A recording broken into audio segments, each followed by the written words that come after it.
looking to reduce your energy bills? Global Eco Energy install renewable energy products to domestic, commercial and public sector customers. With a wide range of renewable energy products, including solar PV, battery storage and air source heat pumps, we offer bespoke solutions. For a free quote and to find out more about grants and funding options, go to global-eco.co.uk and quote Solar 10 for 10% off your installation. Available until 30th September 2023.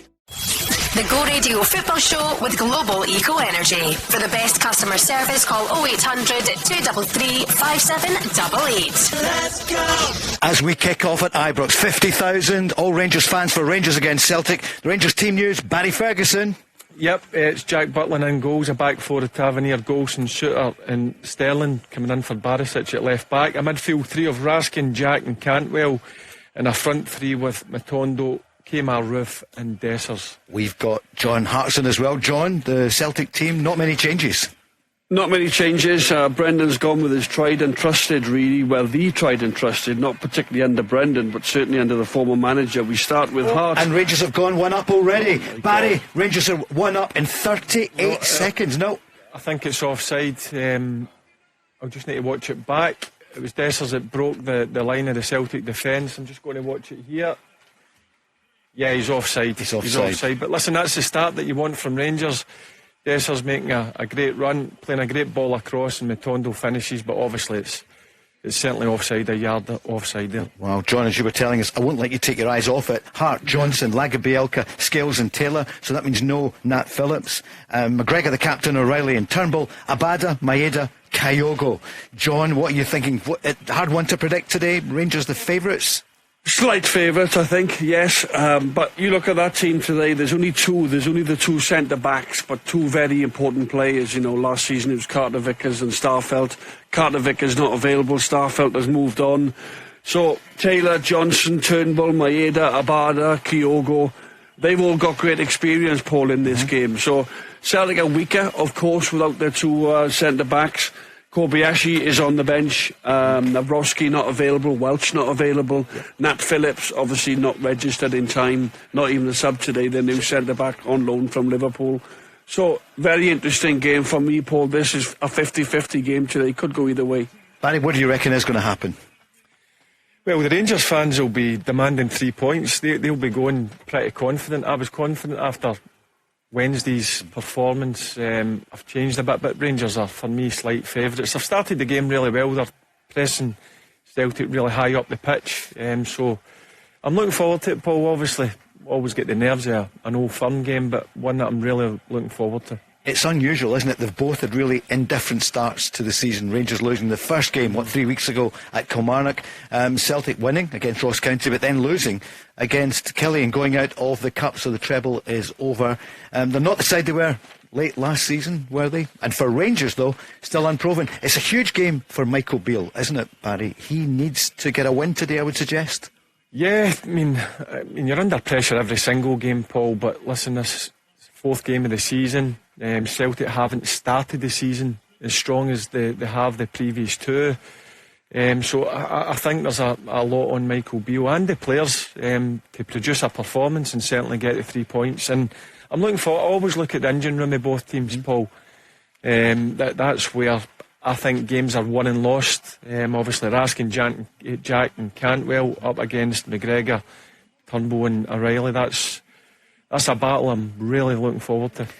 John, Celtic, they miss Hatate at the moment, there's no question. They don't look rattled by that early chance there for Rangers where they carved open the Celtic defence. It wasn't a chance, he was offside. Yeah.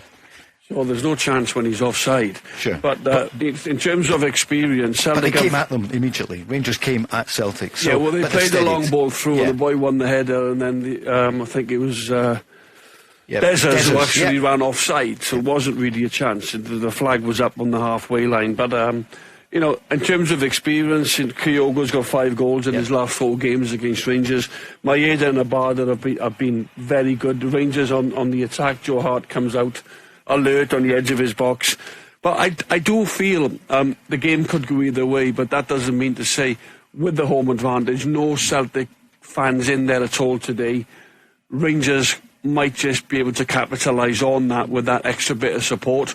But still, they've got to go and play, Paul. They've got to go and play, and they've got players in the middle of the park. Turnbull.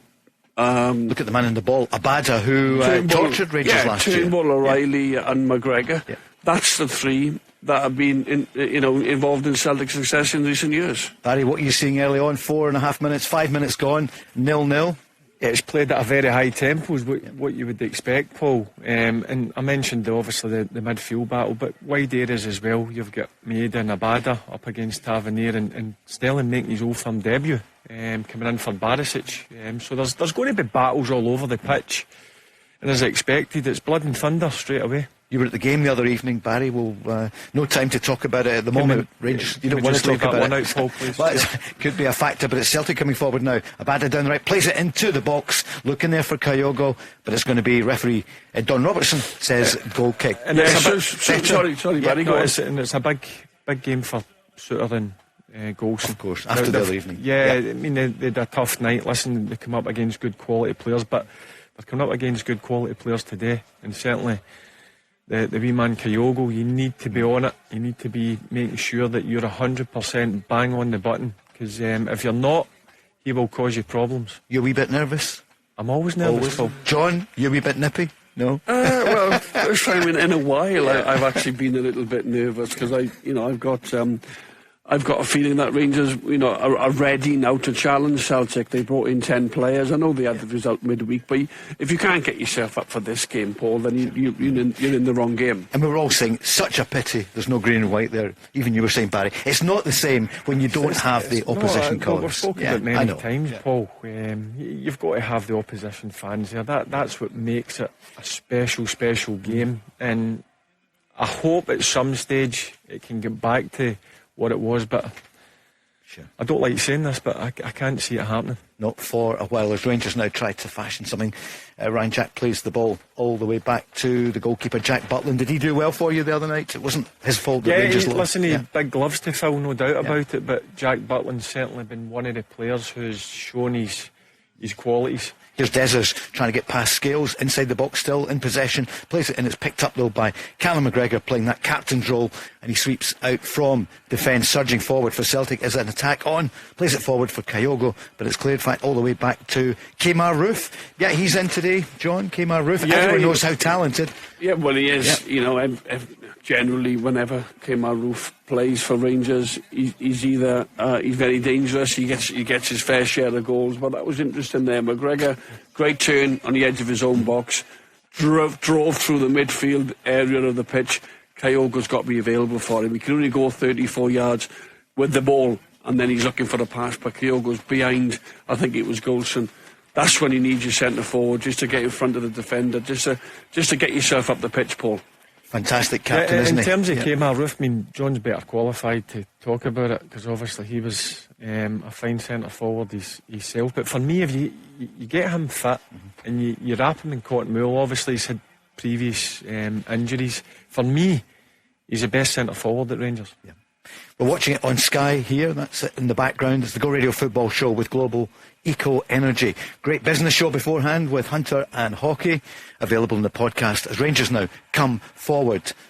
Some good play there, John. There was, Matondo just tried to flick it over Alistair Johnson, but Johnson actually dealt with it very well. One of Celtic's best signings that's come in, Alistair Johnson, and he's been out a while, but they'll be delighted he's back in the side, just to give him that bit of stability on the right up against Matondo today. Yeah, it was one of the good pieces of good news for Celtic as Scales gets in. Barry, obviously, with Scales, we would have expected him to be at Aberdeen, but with all the injuries Celtic have had, today is a chance for Rangers, isn't it, with Celtic's injuries? Yeah, but also it's a chance for Scales to go and show that he's got the qualities to play for Celtic. It's a big game for him, no doubt about it. It looked to me if he was on his way to Aberdeen, but obviously with the amount of injuries Celtic have got in the centre-back area, there was no chance that was happening. 9 minutes gone, Rangers 0, Celtic 0, the first derby, the first Old Firm, Glasgow derby, whichever you prefer, we don't care, as long as we get a great game this afternoon, early Sunday afternoon. It's a perfect conditions, Barry, isn't it? Beautiful day in Govan. It's always a beautiful day in Govan for you. No, but the pitch is looking, as you would expect, it's like a bowling green, and these are the games you want to play in, Paul. Crowds up for it. You're up against the champions, and you need to go and show that you're wanting to be the champion this season. Here's Dujon Sterling, plays it through to Kemar Roof. Sterling, of course, his 4th appearance, but the first major game you've seen him on, Barry, from the beginning. He's highly rated from Chelsea. Yeah, well, he's a good upbringing coming through the ranks at Chelsea. Played in the Championship last season. Predominantly he's a right-sided defender, but obviously with Barisic been injured, you'd expect Ridvan to maybe come into that position, but it shows you how much Michael Beale trusts Sterling. He's a good physical presence, got a bit of pace about him, and he'll need that today when he's come up against a player like Abada.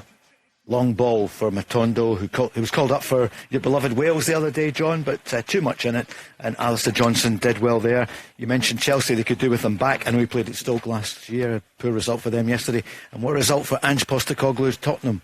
Yeah, he's making a big impact, isn't he, down south, but didn't really surprise any of us, Paul. But he's gone now, the derby without him, as it's going to be a throw-in for Rangers just on the halfway line. You'll be watching for Cantwell today, Barry. He'll need to, he did well last season, the last game when Rangers won against Celtic. Listen, he's a player that's got a lot of ability, Paul. It's just finding that position where he's best, whether that's centrally or on the left side or the right side, but there's no doubt he's got good qualities, and the Rangers fans again expect, for what he'd done last season, the final 3 months of the season, he was certainly one of Rangers' best players, but you need to see that week in, week out. John, Greg Taylor, as he started well there for you, as he comes down the left, plays the ball out to Maeda. It's gone against Maeda there. He's smiling at referee Robertson. Yeah, he's looking to get up the pitch, Greg Taylor. The two full-backs, when the space is in front of them, they'll try and maraud forward. Plays a ball there into Maeda. Maeda takes a bit of a poor touch, and then it's a little bit of a lunge then, and he commits the foul. Rangers got the ball in their own sort of defensive third.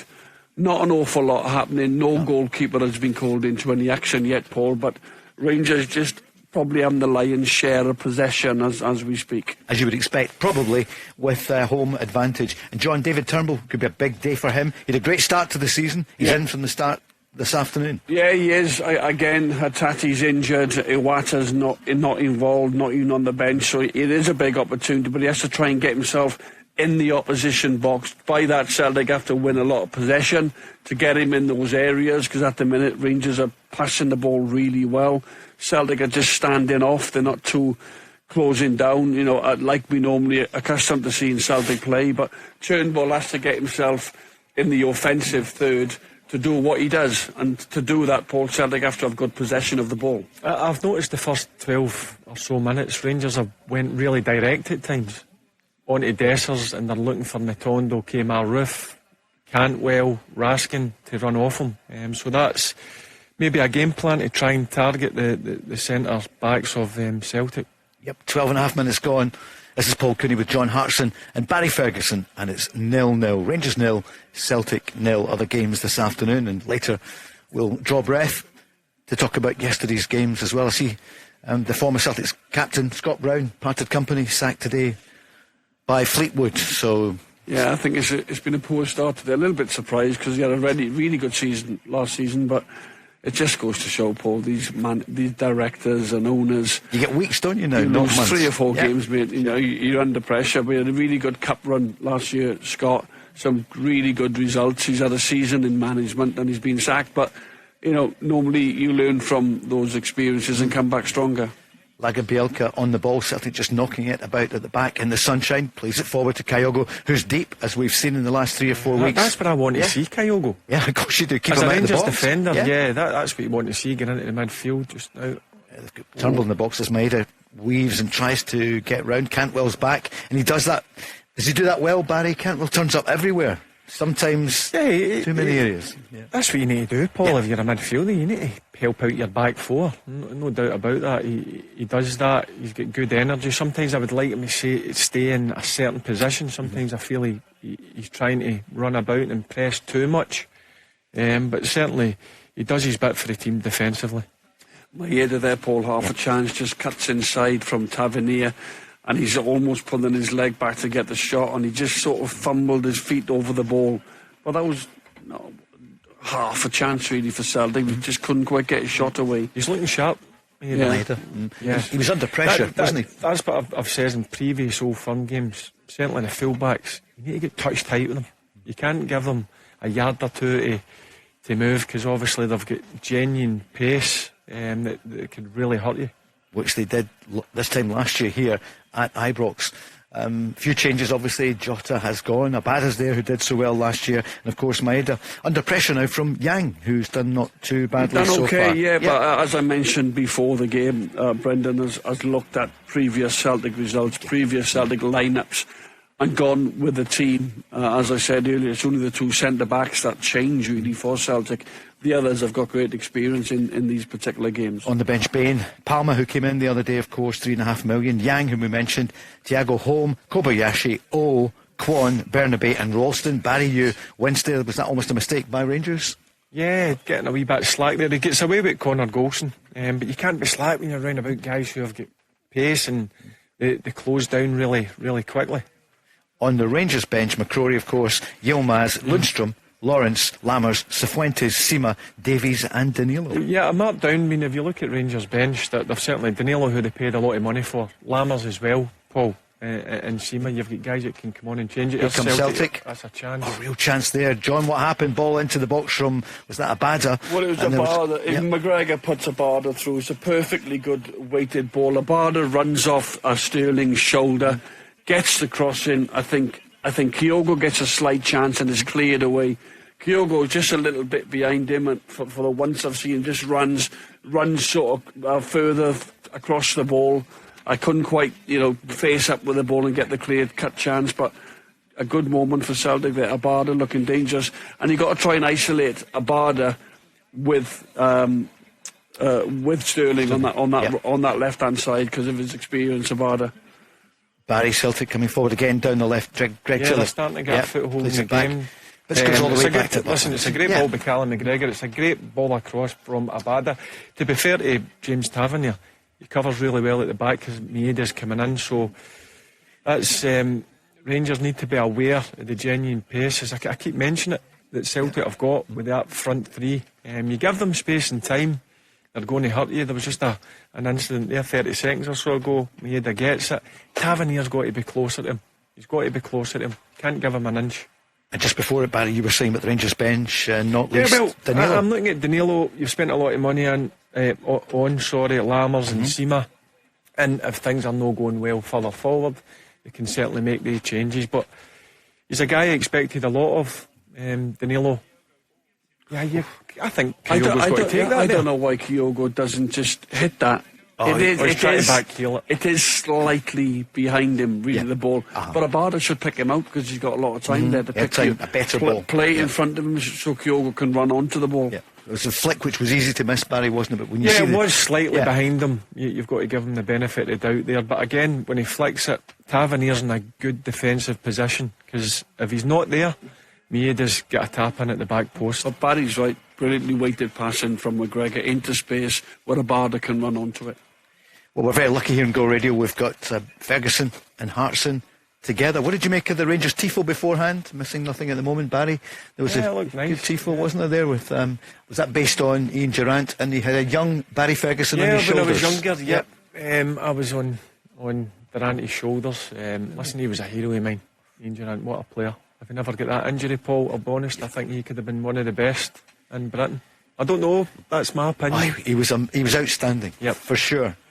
And John, what are you thinking? 18.5 minutes gone so far. Well, Celtic have had the best chance of the game. That time Biard gets in behind the left-sided full-back. And for me, I think Kyogo, that's half a chance for him with the talent and the ability he's got.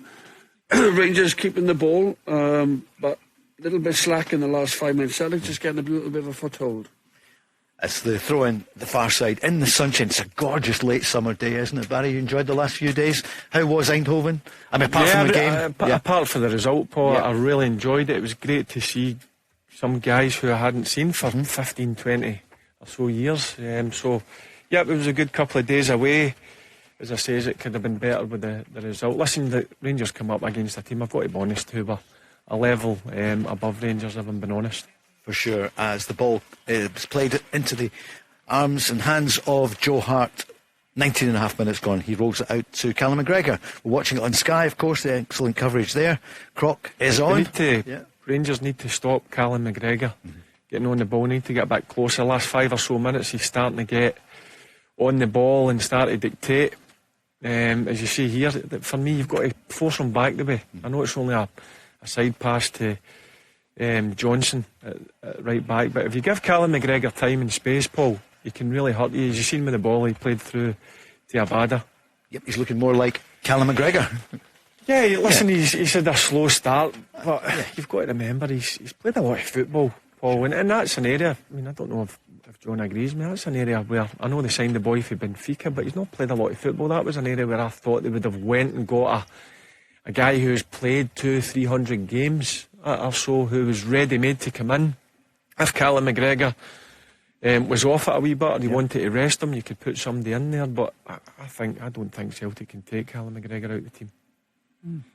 Well, Callum plays every game of every competition, does he? His fitness levels are brilliant. And Scotland. Yeah, Scotland. And he's so consistent in his play. It's very hard when Celtic decide to take him out, because nobody can do that specific job that McGregor does. Ball's just bouncing about in the midfield at the moment. Nobody has grasped it for the last few moments, but it's Rangers now with Ryan Jack. Jack plays it through. Chance. Tavernier. Great chance there for Dessers.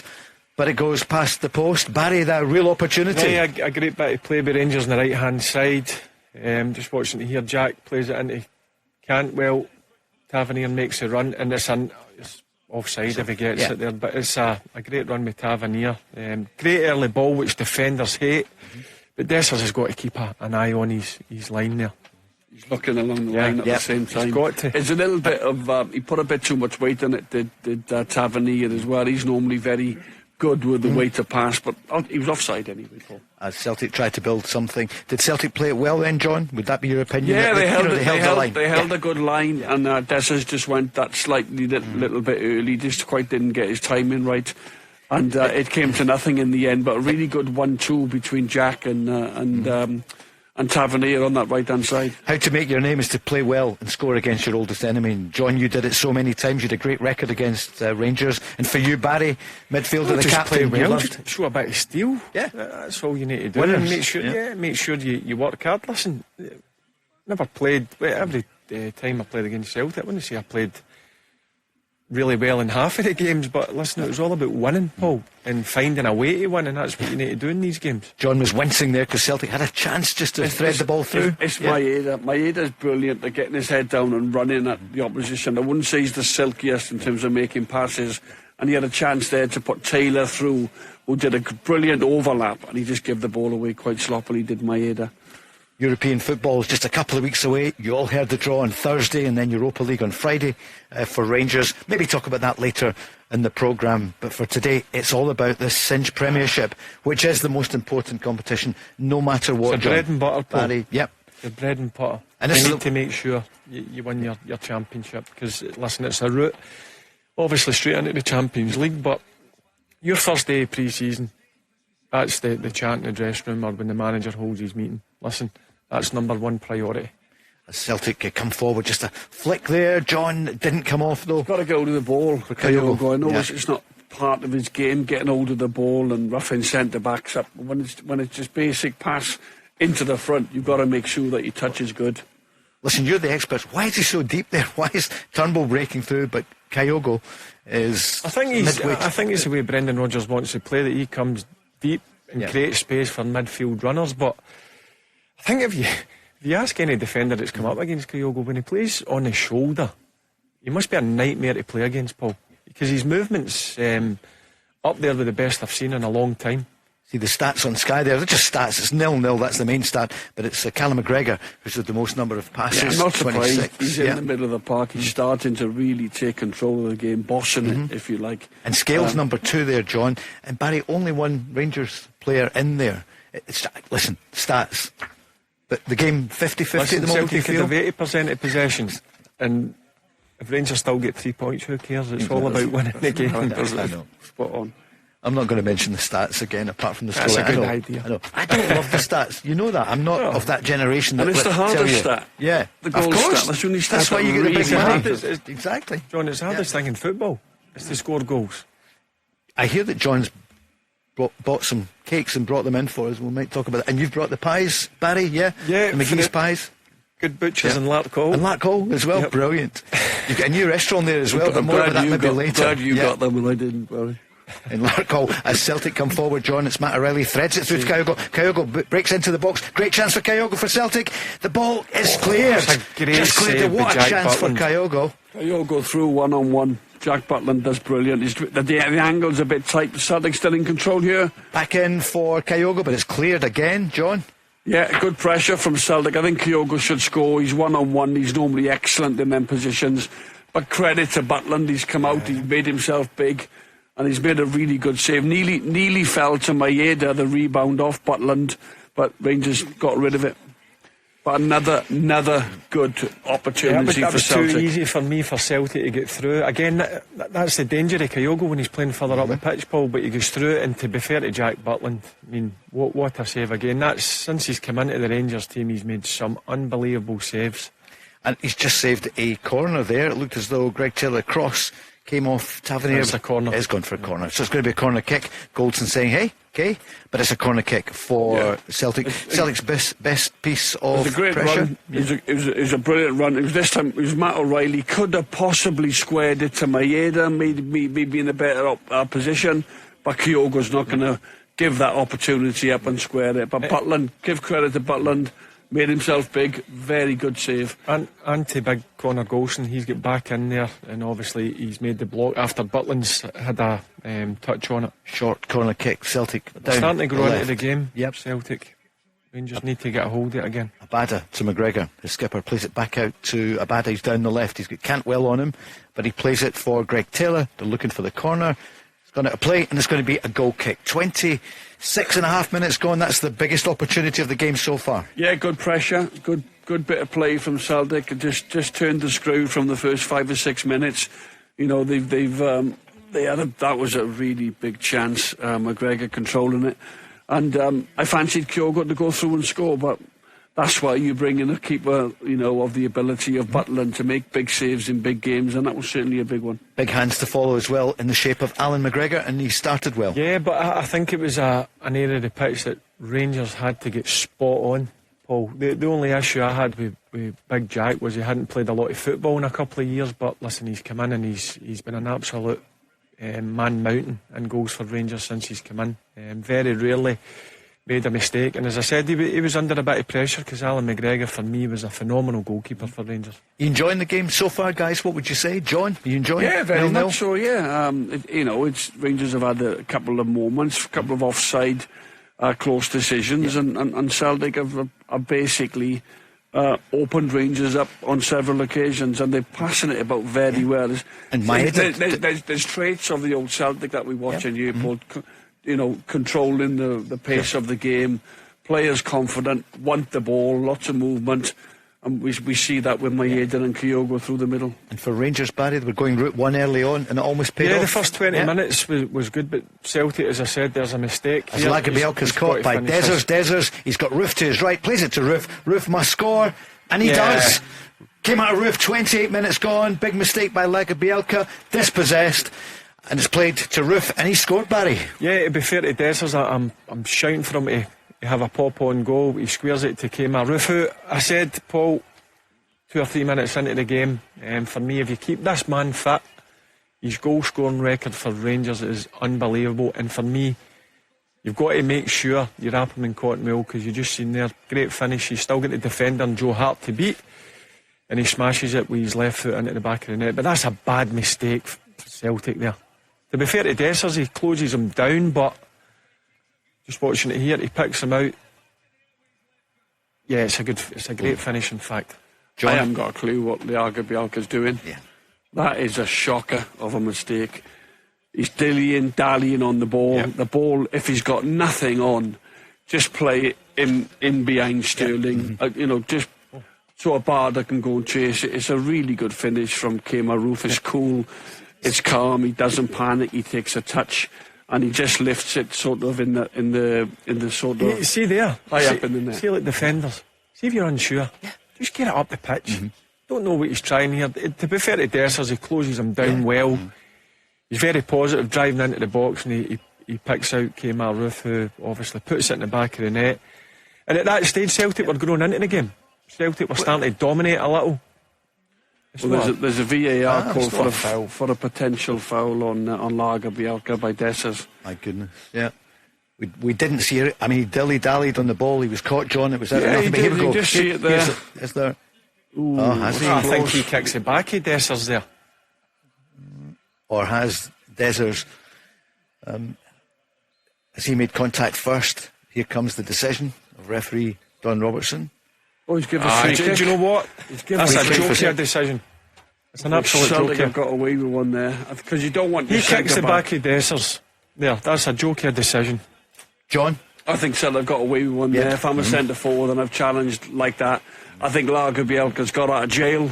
You shouldn't be sort of overplaying. Here comes again, John. Have a look. No, he kicks the back of Dessers. Dessers puts his foot in front of him. For me, it's a bad mistake by the Celtic defender. And do you know what I can't believe is? That the Rangers players are not going absolutely mental there. Why is that, Barry? Why are they not showing that? Yeah.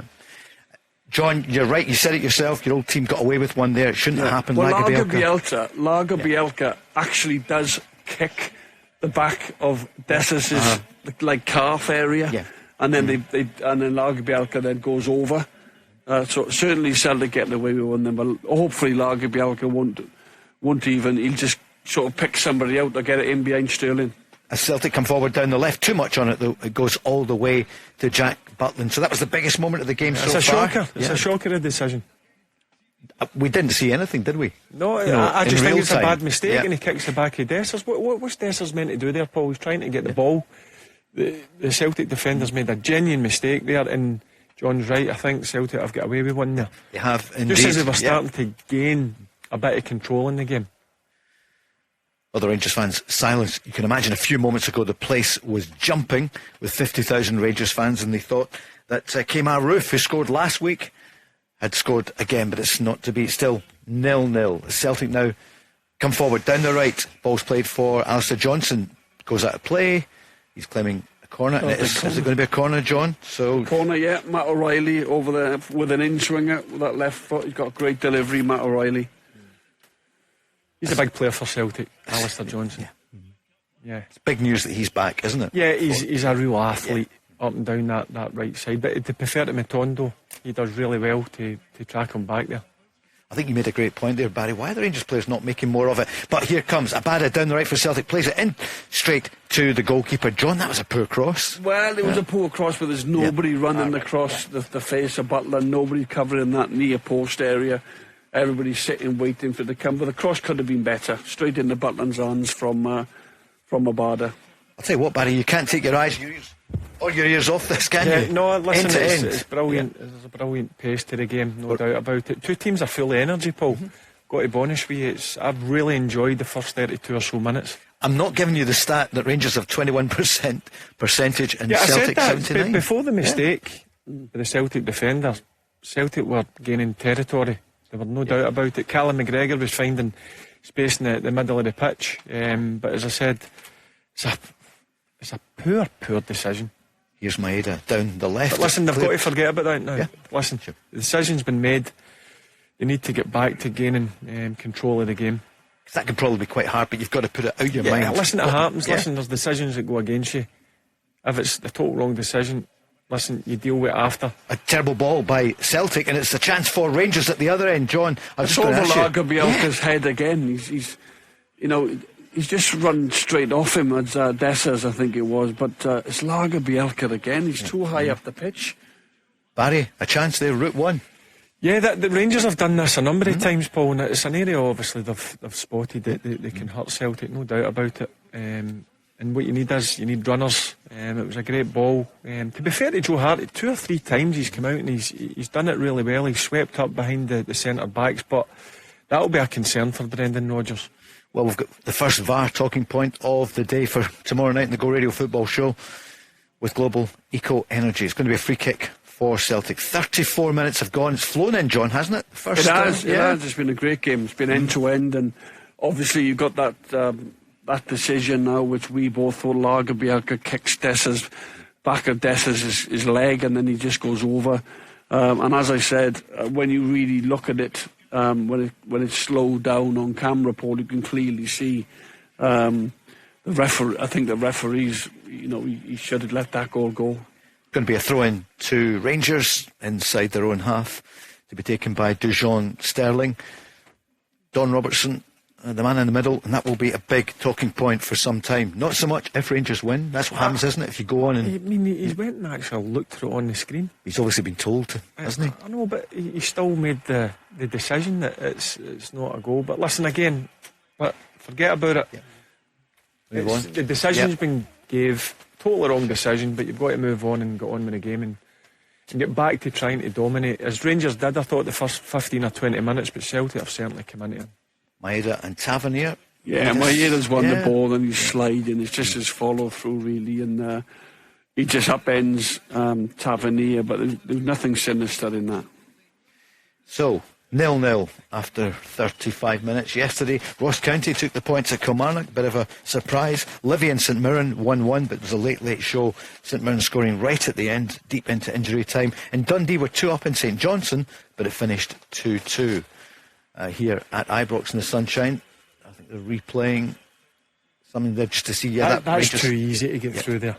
That was Dessa's getting past. I think Dessa's he's got to take a touch here before it bounces. Yeah. You said though, Barry, Joe Hart there, very alert on the edge of his box, and if Joe Hart's not, if he's not sharp, then Dessa's is running onto that ball. It's a great run, by the way. Yeah. Keeper doing well for you, John. Oh, excellent. For Joe. Yeah, really good, and he'll be relieved that Celtic have got away with that potential going a goal behind. Of course, there was nothing he could do. As Rangers come forward now, down the right, 9 minutes left in the first half, plus any stoppage, and it's James Tavernier, long ball into the box, cleared by Scales. Only as far as Taylor hesitates though, dispossessed by Cantwell. Chance for Rangers, but Cantwell pours straight into the arms of Hart. Celtic have been guilty about overplaying at times in this game. Just don't overplay. If there's a man on, then pass it, play out. But if it's not available, Paul, there's nothing wrong with putting your foot through it. Taylor's got to be aware there. He's got to understand that you've got to clear the danger. You've got to clear the danger. You can't put your team under any pressure. Yeah, Cantwell. Sometimes you're looking for the perfect pass across the front of the goal, Paul. Sometimes just smash it. Sometimes it'll come off a defender's shin or whatever. But listen, I expect better if you can't mill there with the quality that he's got. It's going to be a free kick to Celtic. Maeda just clipped there, so just taking their time with this. Callum McGregor was saying let's play on, but referee Don Robertson had blown the whistle, so it's going to be a free kick just near the touchline. That David Turnbull over the ball, plays it back to Liam Scales, who was on loan, of course, all last season, to Greg Taylor, out to Turnbull, back to Scales, forward. Celtic trying to build down the left, and that's an area that Rangers think they might target, and they targeted earlier on, but no scoring so far, as Scales looks up again, out to Greg Taylor. Down the left, plays it through to Matt O'Reilly, edge of the box, plays it in, but it's straight to Connor Goldson. What do you think? You stop that cross coming in, but you've got to get closer again. I know Matt O'Reilly makes a great run, but you've got to stop the cross coming in. Look, it wasn't a great cross. Connor Goldson was obviously there, but as a fullback, you've got to get closer to it, Paul. Lager Bielka plays it to AJ, as the Celtic fans call him, Alistair Johnson, the Canadian international, back after injury, and he plays it to Scales down the left to Greg Taylor. Cantwell's there, his shadow at the moment, plays it to David Turnbull. We're watching it on Sky, of course. This is the Go Radio Football Show with Global Eco Energy. Plenty of energy being displayed by both sets of players. 0-0 so far. It's going out for a throw-in, but no, ball's still in play, and it's going to be a throw-in now. Kind of untidy moment. But not been many moments like this, Barry, have there? It's been end to end, non-stop. Yeah, it's got a bit scrappy last minute or two or so, but again, I keep going back to it. Callum McGregor, there's another ball over the top.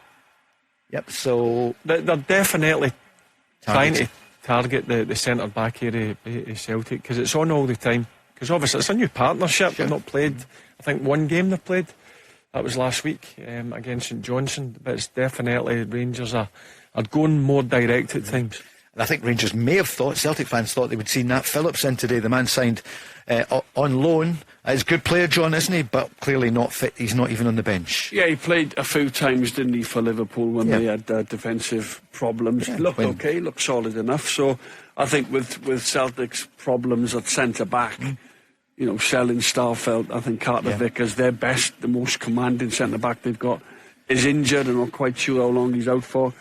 It was almost like they got to get centre-backs in, but of course not able to play today, Nat Phillips. And Navrosky injured as well. Navrosky injured, Welsh injured as well. Non-stop football, John. There's one of your old clubs, Arsenal, against a team that wanted Barry, Man United.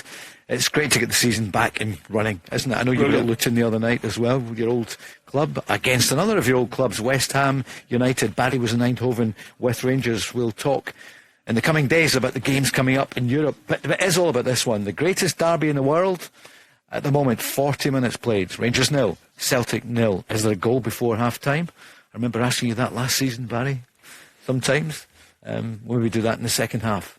I think it looks as though there's going to be goals here today. There's been one already that was chalked off. When Kemar Roof, it was chalked off for, the referee said was a foul by Lagerbielke, who'd been caught out badly by Desers. In the sunshine, though, it's Rangers just knocking it about, back to Connor Goldson, the vice-captain. Long ball forward, but it's headed forward by Celtic. Cantwell to Raskin. Raskin, you're looking for a lot from him. Good play there by Kemar Roof, Barry. Good footwork. As he plays it out to Matondo. Matondo coming forward. How's Raskin doing for you? He's doing okay. But in terms of, you just mentioned Kemar Roof, one thing about him, listen, he's a goal scorer, but he can handle the ball as well, Paul. He can link up really well, Kemar Roof. As you see, he's just drop him into the wee pockets and making it easier for the midfield to pick a pass. Connor Goldson plays it out to the right. John, what are you thinking so far now? Is there a goal coming up, do you think, before half-time? Could be either side, couldn't it? Who knows? It's pretty much just been end-to-end, isn't it? Yeah. It really has. I'd say Celtic have had probably more possession, but Rangers have come close several times. Here comes Matondo, down the left, tries to thread it through to Cantwell. Cantwell does well, but O'Reilly is strong and wins the challenge. That's a poor ball from Matt O'Reilly. It's good getting back, though, from Jack there. It's good. Yeah. He tracks back. He knows his position. He knows his way around the field, you know. You like Ryan Jackie's...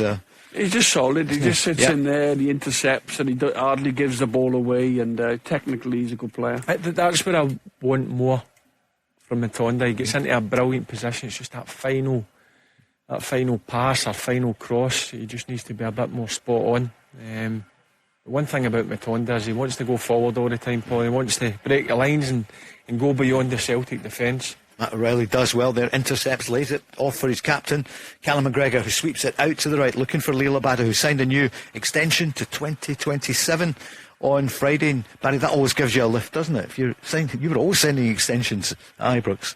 Yeah, but well, listen, he's a player that I'm sure quite a few clubs would like, and he's still very young, Paul. He's still got, for me, more to come. But I'm sure getting a new contract, he's obviously got a bit of confidence. Rangers come forward and almost a slip there. Joe Hart comes out, wasn't his slip. A chance of long range shot there. Was that Matondo? Yeah. Joe Hart. I don't know what he's trying. You just got to put your foot through it there, Joe. Watch this one there. Just comes back to him here, and he just tries that little touch. Just put your foot through it. A little bit better quality there. Rangers score. Barry, what a chance. Yeah, but I mean, we're just saying Joe Hart's swept up behind the two centre-backs really well, but there sometimes you're better, as I say, sometimes to defend. Just get it in Rose Ed. But there's Matondo, that's what I was just speaking about, Paul, a minute ago. Need a bit more quality. Yeah. Joe Hart was well off his line. Yeah. And John, a weakened Celtic defence. Get the ball away then, get up to the midfield. Well, that's what I think they've been guilty of. I know Brendan Rodgers likes to play out, he likes the players to show angles and be available. But sometimes in the game, when you're up against it and you're under pressure, there's 3 or 4 Rangers players against 1 or 2 of yours. Put your foot through it. There's nothing wrong with that. Clear the danger. Yep, and you can't put your team in trouble. Yep. You know what I'm saying is, if you can play out, brilliant, play out. But if not, then it's got to go. Rangers 0, Celtic 0, 44-minute mark just coming up now. Barry, there's going to be seconds, I would imagine, added on, because there's been next to nothing apart from the VAR check as Celtic try to come forward. Connor Goldson just plays the ball back as Abada tries to break through. Jack Butland, though, looks solid, plays it up to the halfway line, headed forward by Matt O'Reilly, looking for Turnbull, but it's Rangers who win the ball. It's now with Dijon Sterling, and he plays it back to John Souttar to Goldson. Barry, I don't think we're going to have any injury time, are we? Or is it 2 minutes, am I hearing there? All a bit of time. Yeah. You never know. But I've enjoyed it. I think both teams have showed the high level of energy. Just a bit better quality in each of the boxes. There might have been a goal or two. But listen, I keep going back to the VAR. Don Johnson. Yep. I just Don Robertson, sorry. I just don't understand it. There's another long ball from Rangers. Headed away picked by up Scales. The second ball. Dessers has got it. Just play him in. Tondo to Dessers into the box. He's like a Bielpa, doesn't want to commit himself. It's going to be a corner kick to Rangers at the Broomloan end, Barry, as we go into the 2 minutes of injury time. I think Dessers has done pretty well up top. He's put himself about. He's a nuisance. He's an old school type of striker. He likes the physical side of the game. So he's done pretty well, and I think both Celtic centre halves have struggled to deal with him at times. Dessers and Alistair Johnson just trying to defend it there. Rangers obviously have got height, so corner kick. This is big for the set pieces for Rangers. Rangers have got more of a physical presence than Celtic. James Tavernier right footed into the box round the 6 yard line, header there, but it's gone past the post. So Barry, opportunity though, Kemar Roofe. He's been busy, isn't he? Roofe's been busy. I think it's an area, as I said, that Rangers would have looked to have hurt Celtic with set piece. If you look through the Celtic team, they're not the biggest team. Rangers have got a few players with a decent size. It's a good delivery for Tavernier. I'm sure if you ask Kemar Roofe, he'll be disappointed that he's not at least hit the target there. John, as the away team, your old club, the champions, see out the next 60 seconds, get in at half time, and then we'll talk about what. I think they've done well, Paul. I think they passed the ball. Chance for Kyogo. It's goal for Celtic. Kyogo scores. What a finish. 46 minutes, 19 seconds. John Hartson, you're saying brilliant strike. What a finish. He decides to take it first time, does Kyogo. There's the Celtic bench there, up in arms. I think Kyogo could have got himself a goal earlier on. Been a really good half. Celtic haven't looked overawed at all. Rangers have had their moments. We see it here. Goldson with the initial header. Souttar, they're not in line as a defence. Souttar's slowed to come out, but Kyogo hits it first time from the edge of the box on the volley, and it's just low down to Butland's right hand side. What a finish, and what a time to score as well. Knocks the wind out of Rangers, knocks the wind out of the crowd. Celtic will probably go in now half-time 1-0 up. What a brilliant finish from Kyogo. Yeah, poor goal to lose. If you watch the Rangers' defensive line, they're all over the place. We spoke about it halfway through the game. When Kyogo comes deep, you're happy with that. Look at him, he's playing in the shoulder there. Goldson obviously wins the initial header. The Celtic player heads it back, and he's playing in the shoulder. He's still got a lot to do there, to be fair to him. And he's absolutely rifled a 20-yarder past probably the informed goalkeeper in Scottish football at this moment in time. Should Souttar be coming out with the other defenders? As soon as Goldson headed it, he's got to come up with him. He's almost walking out. He's not in line with the other. If you look at the defensive line, I'm sure they'll show it again. It's all over the place. It's really sharp though. It's really sharp from Kyogo. And that's the thing that's let Rangers down. And that's a kick in the sore ones. 48 minutes have come and gone. That will be the half-time whistle. Yep, it's just gone. Kyogo smiling as Celtic, out of nowhere at the end there, we were just talking about the last 45 seconds. You can't switch off for a moment. Well, Barry mentioned it before the game, the threat of Kyogo, the pace of Maeda and Abada. They've caused problems, Paul. They've got in behind the Rangers defence several times in the half. But that finish, when you've got a quality centre forward that can do things like that, that's the difference at times. The Rangers have got one in Roofe. But the big talking point before the goal, obviously, was Lager Bielka's foul on Dessers. We thought it was a foul. The referee thought it was the other way. Going to take a quick break. At half-time, Rangers 0, Celtic 1. The Go Radio Football Show with Global Eco Energy. They pride themselves on honesty, integrity, quality and workmanship. Let's go! It's the Go Radio Football Show, the Old Firm Special, the Glasgow Derby, and it's Celtic who've gone in right on half-time with a goal from Kyogo. 46 minutes, 19 seconds.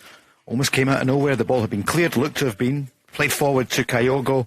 One bounce, strikes it, beats Jack Butland. That's the story of the first half. From Rangers' point of view, Rangers looked to have gone one up, but we live in days of VAR now. And a few moments later, it went to VAR. It looked as though Kemar Roof had scored in 28 minutes. When the referee looked at it, he thought that, Lagerbielke had made a mess of it. Dessers beat him to the ball, dispossessed him, but the referee, having been instructed to go and look at the VAR screen, said that Lagerbielke had been kicked by Dessers. That's not how Barry saw it. It's not how John saw it. But the goal was then disallowed. It's been end-to-end Matondo in 38 seconds, but he was offside. So at the start of the game, just underway, the ball was in the back of the net, but he was offside. And a chance for Abada not long later, down the right, cross into the box for Kyogo, flicked it on for Maeda, but Maeda was beaten to the ball. 21 minutes offside. Dessers was through, but he was offside. But you can hear it was end-to-end. Kyogo was through in 25 minutes on goal. Jack Butland did well to save it. And then that moment, in 28 minutes, when it was Kemar Roof with the ball in the back of the net, looked as though he'd scored twice in a week. But there was the strike, the kick apparently on Lagerbielke, which our two experts didn't see. So VAR said no. And then right on half-time, 47th minute, we're just seeing it again, was it O'Reilly heads it forward, one bounce, and from 17 yards, Kyogo does what he does best. In fact, it's just outside the box. It's 19 yards and strikes it.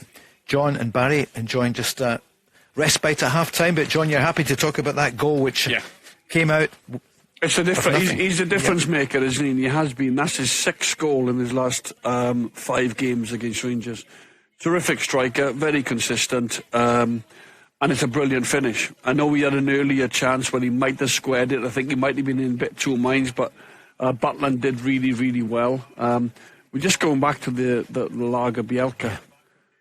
It's Lagerbielke that clearly kicks Dessers. And Lagerbielke actually does well because he goes over as if he's been fouled. Right. So he's bought one there from the referee, but definitely you can see Dessers stays on his feet. There. Yeah, there's very little in that. I think Celtic have got away with and it's massive in terms of the game, because if Rangers would have gone in front there, then obviously the game's different.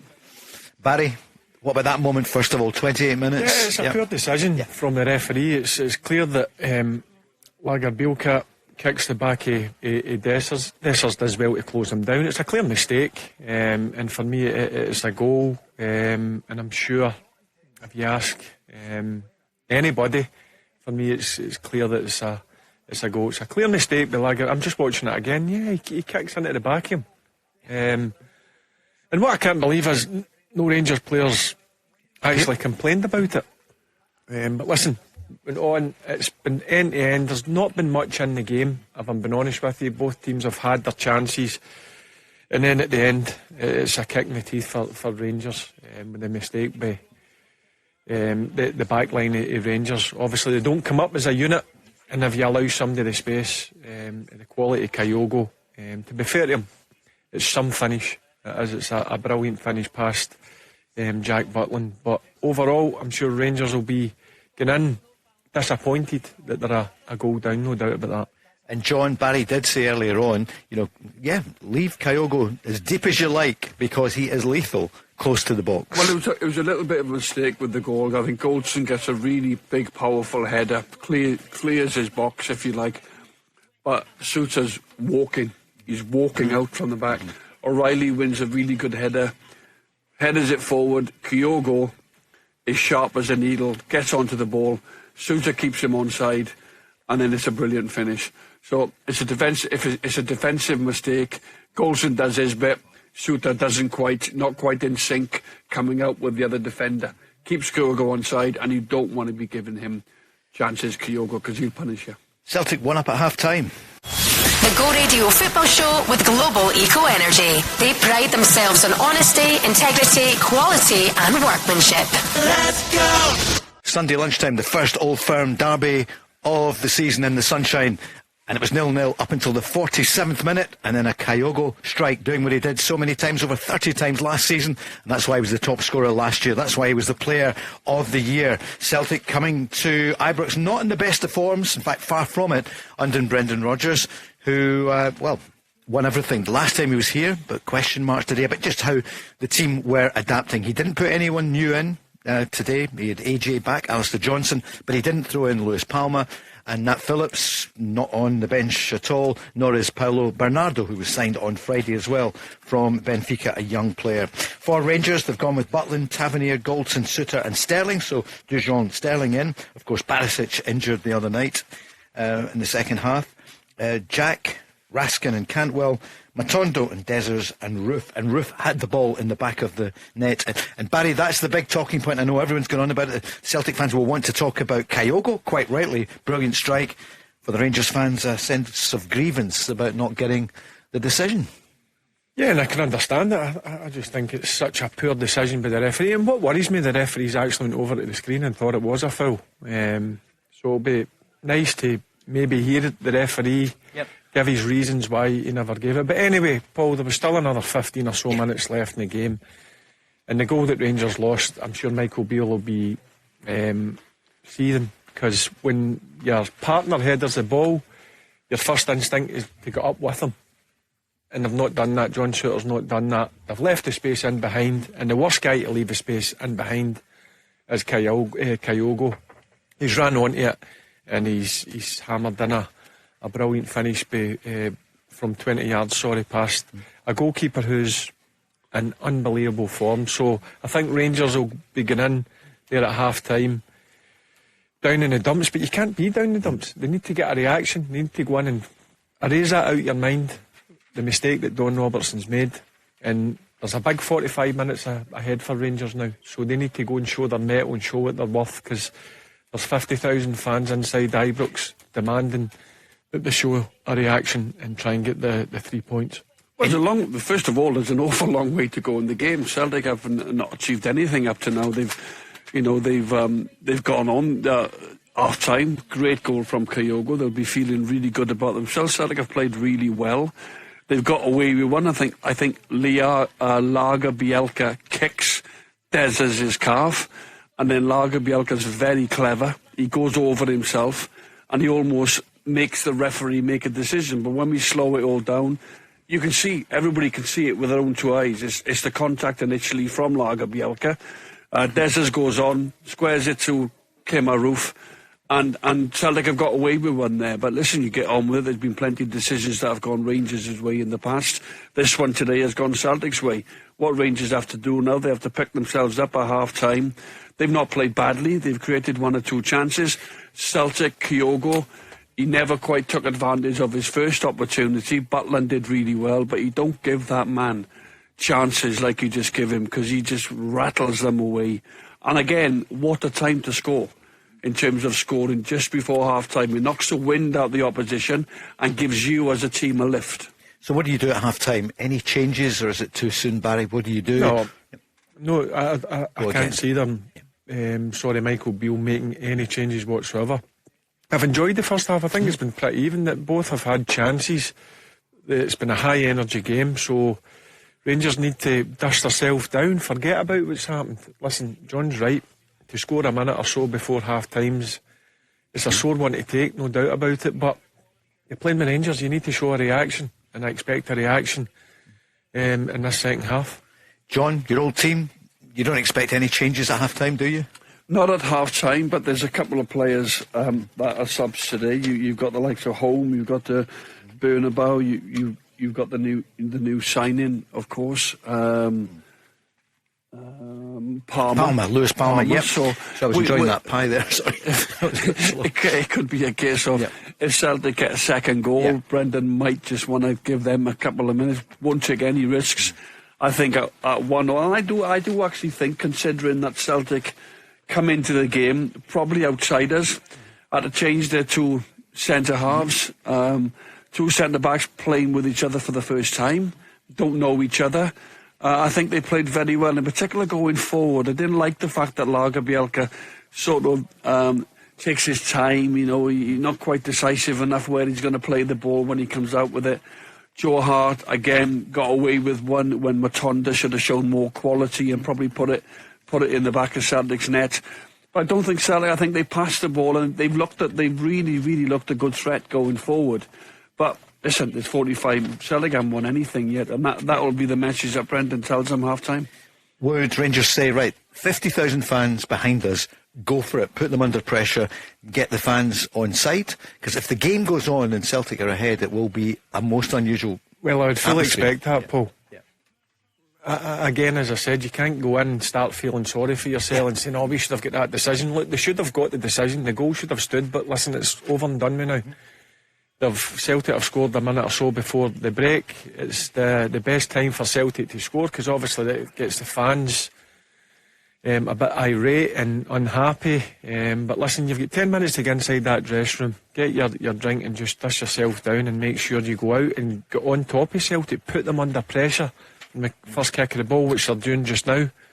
Yep, game's just kicked off and Rangers trying to put Celtic under pressure. Immediately the ball back to Hart. Hart plays it out. One of those short passes to Taylor. Taylor gets it forward though to Turnbull. Maeda's back defending in some style and moves forward up over the halfway line. Tackled there by Raskin. A push. The referee says no, nothing in it. Play on as Tavernier tries to start a Rangers attack. Plays it forward to Dessers, wearing the number 9. He's got Scales with him. Scales tackles. Referee says play on. And Abada down the right. Referee pulls it back. I think he was allowing play to go on. Yeah, would you say? Not sure, John. If Abada was on his way, I think he might have let that one go, but he pulls it back anyway. I think there was an earlier foul on Maeda in that build-up. Celtic do really well. It looks brilliant when they can play out like that. But again, put themselves under a little bit of pressure. They should have gone earlier from Liam Scales, I felt. Here's Callum McGregor. Celtic win the ball in the midfield, plays it to David Turnbull. Turnbull to Maeda, but he loses the ball. Is that Kemar Roof who's back? He plays it forward to Cyril Dessers, one of the big signings, $4.5 million during the summer. He plays it forward. It's won well by Alistair Johnson. Johnson to Lagerbielke, back to Hart. Hart back to Lagerbielke. That's the voice of John Hartson saying, play it up the pitch. But he taps it forward to Callum McGregor. McGregor does well, but he's taken out of play, and it's going to be a free kick to Celtic. When the ball goes back, I'm worried that they overplay and it's going to cost them with the pressure that Rangers are putting them under, especially in the defensive areas. They're 1-0 up and they're taking risks at the back. I don't like it. And I know Brendan's telling them to play out. It looks great, but sometimes it only takes to overplay that once and you'll get caught. Not good for the Hearts and Heart is what the big man is saying, the Welsh international, the Celtic legend. The Rangers legend is with us here as well. Barry Ferguson, as the ball goes back to Joe Hart. So he just stands for 4-5 seconds, then he's pressed and plays the ball up over the halfway line. Headed back forward by John Souttar. Signed, a year and a bit to go from Hearts. Comes back to him and he just plays it up. Rangers are Butland, Tavernier, Goldson, Souttar and Sterling.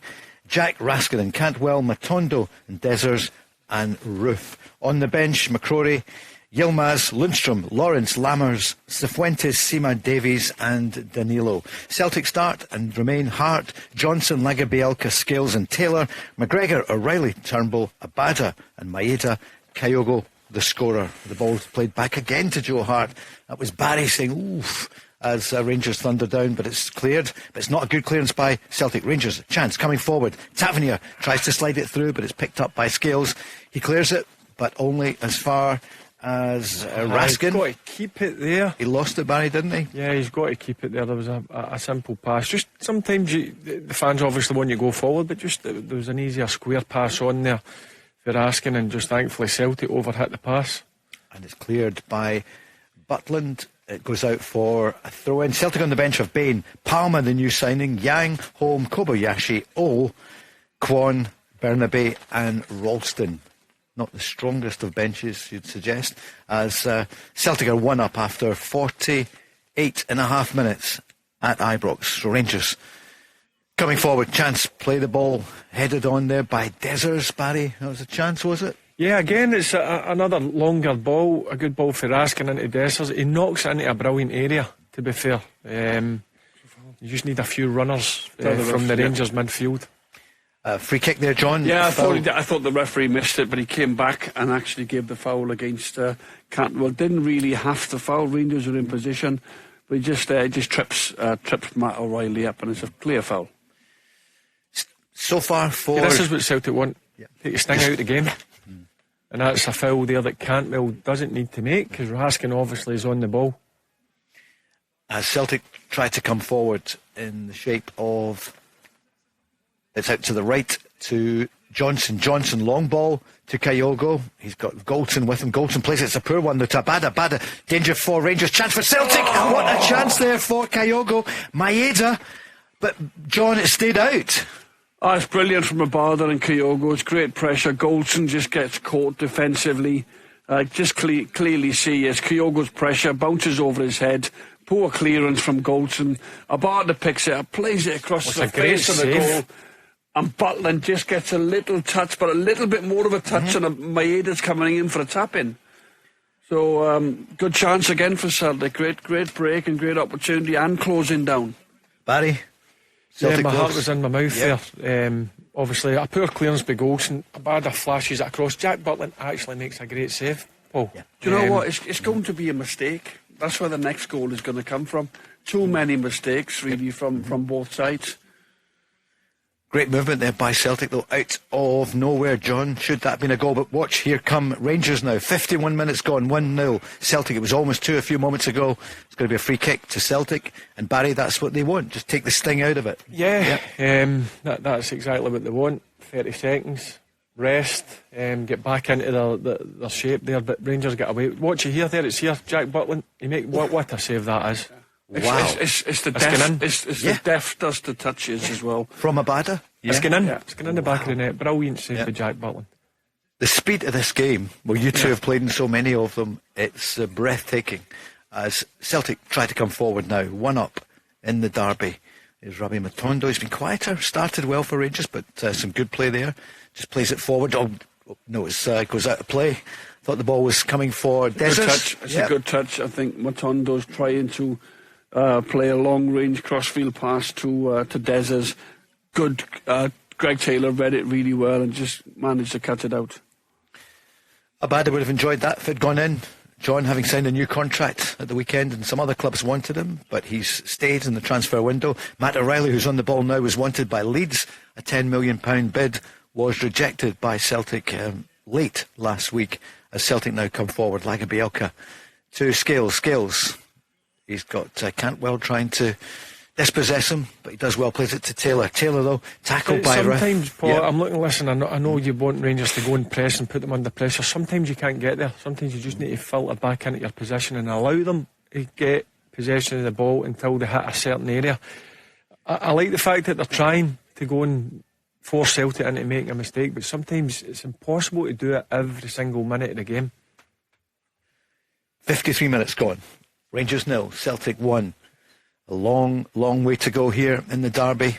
I think for the neutral, good game, John, would you say? Yeah, but the Rangers fans won't be looking at it like sure. But I mean, the worldwide audience, biggest derby in the world. That's end to end, it's exciting, it's end to end, but Rangers will be looking to try and get in this, and Celtic will be looking to try and get the second goal, which they've already had an opportunity early in this second half.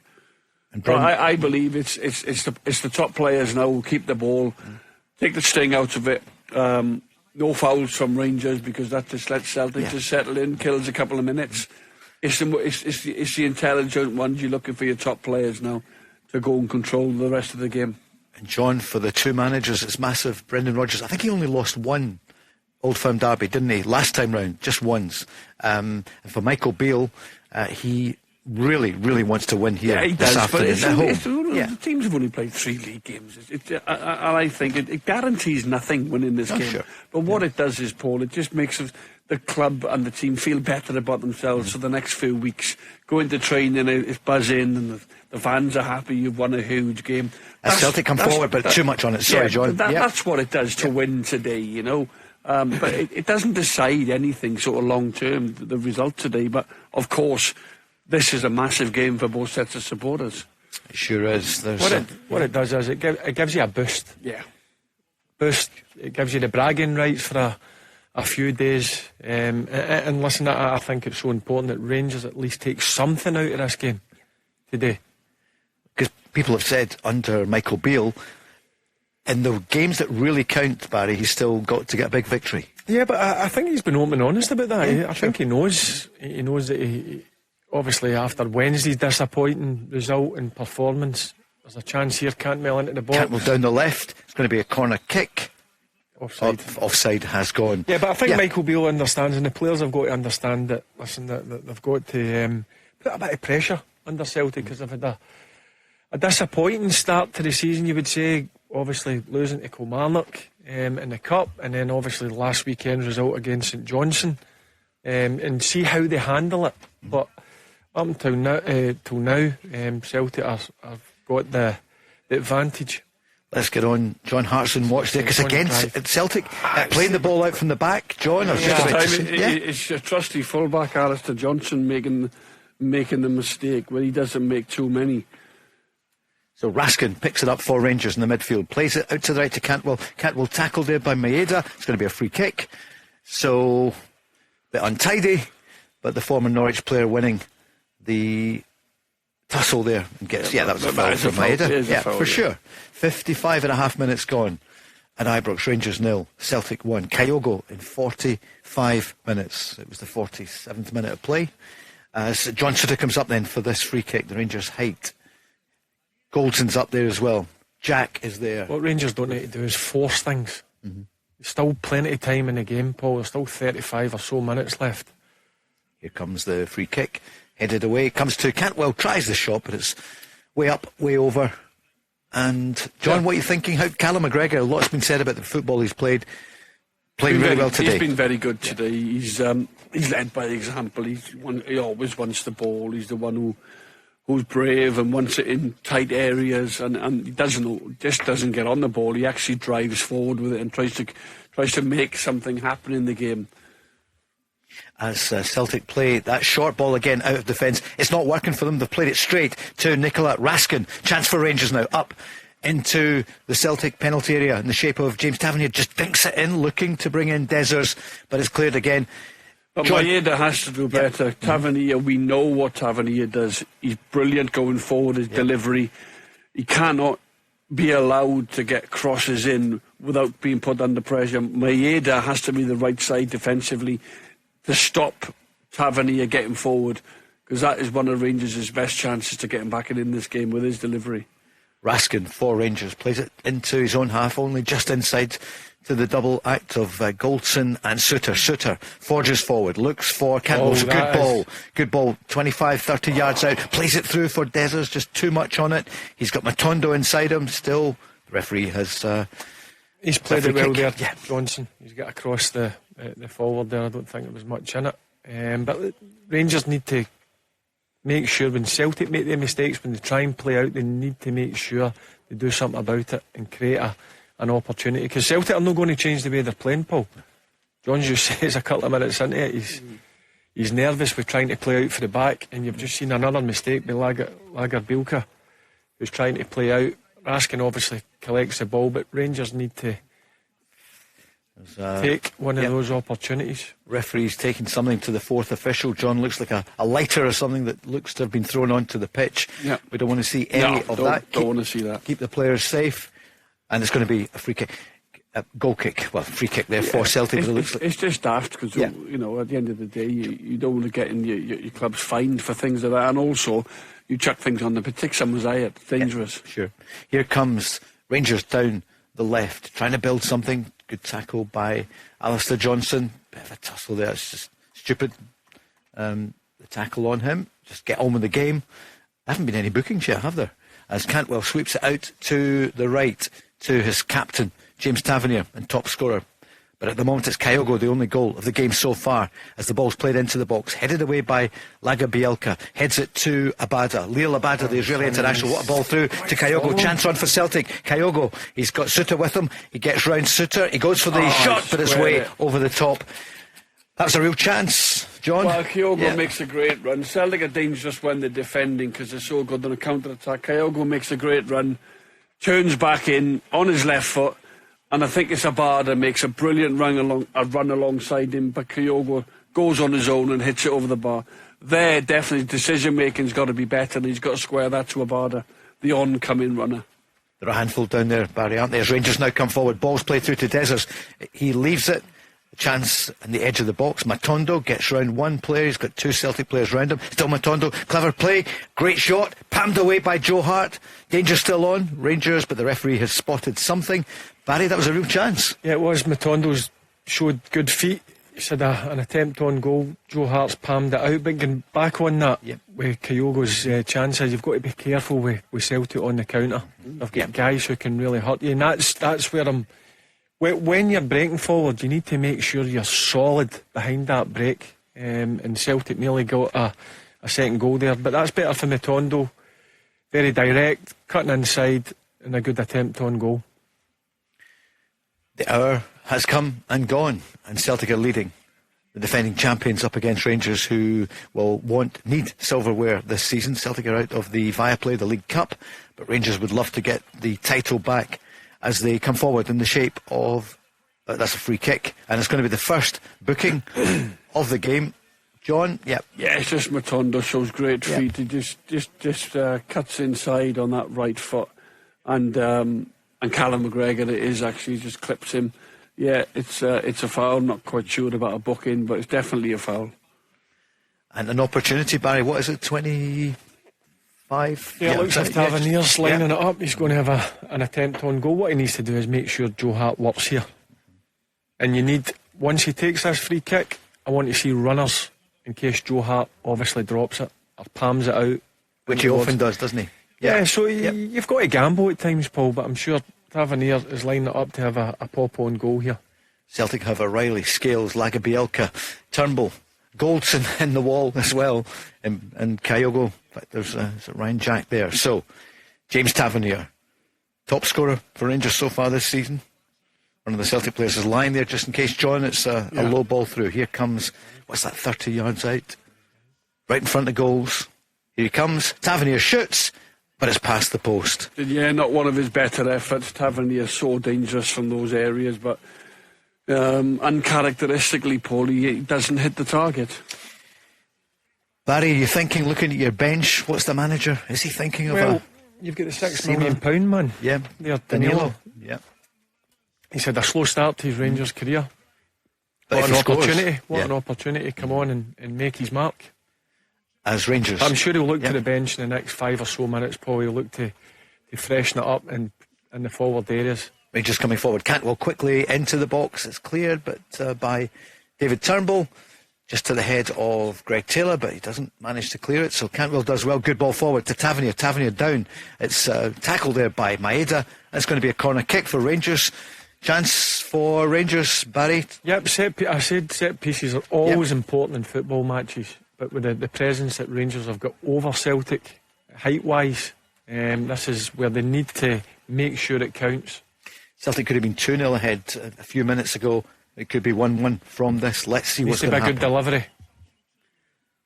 Tavernier does that shuffle, plays it near post. Not a good one, was it, Barry? You're asking for a good one, but it wasn't. But it's still with Rangers. It's played out to the right, back to Tavernier. He looks up, plays it to the near post. The ball's still in place. Played in, chance right across the 6-yard line, but no, offside. John, what are you thinking from a Celtic point of view? Celtic backs up against the wall at the minute. They're defending very well. Rangers on the attack, and for me, they're having too many attacks. But Celtic always look dangerous. Sometimes when they're defending, that's when they are their most dangerous because they can break. But this time, Rangers are slightly just offside there. Matondo smashing it across the face of the box. Rangers going to make a couple of substitutions now, as we can see. Two big summer signings, Paul. Danilo and Lammers. As I said, they've had pretty slow starts to their Rangers career, and now it's an opportunity for them to make a big impact. Is that Matondo going off? Yep. And just checking to see who else for Rangers, as we see Sam Lammers has come on, still to prove himself at Kemar Roof. I think the Rangers fans are disappointed. I'm disappointed in that. I know he's not played a lot of football, Kemar Roof, but he's got the ability and the quality to still hurt Celtic. John, £6 million man. Yeah. Danilo, as a striker when you come to a club, it's one of the hardest positions, but nothing.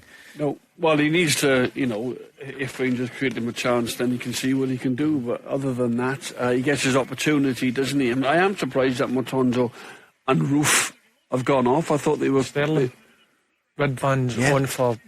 I think Sterling is a pretty solid game, if I'm being honest, Paul. Yeah. So Yilmaz on for Sterling. Good job.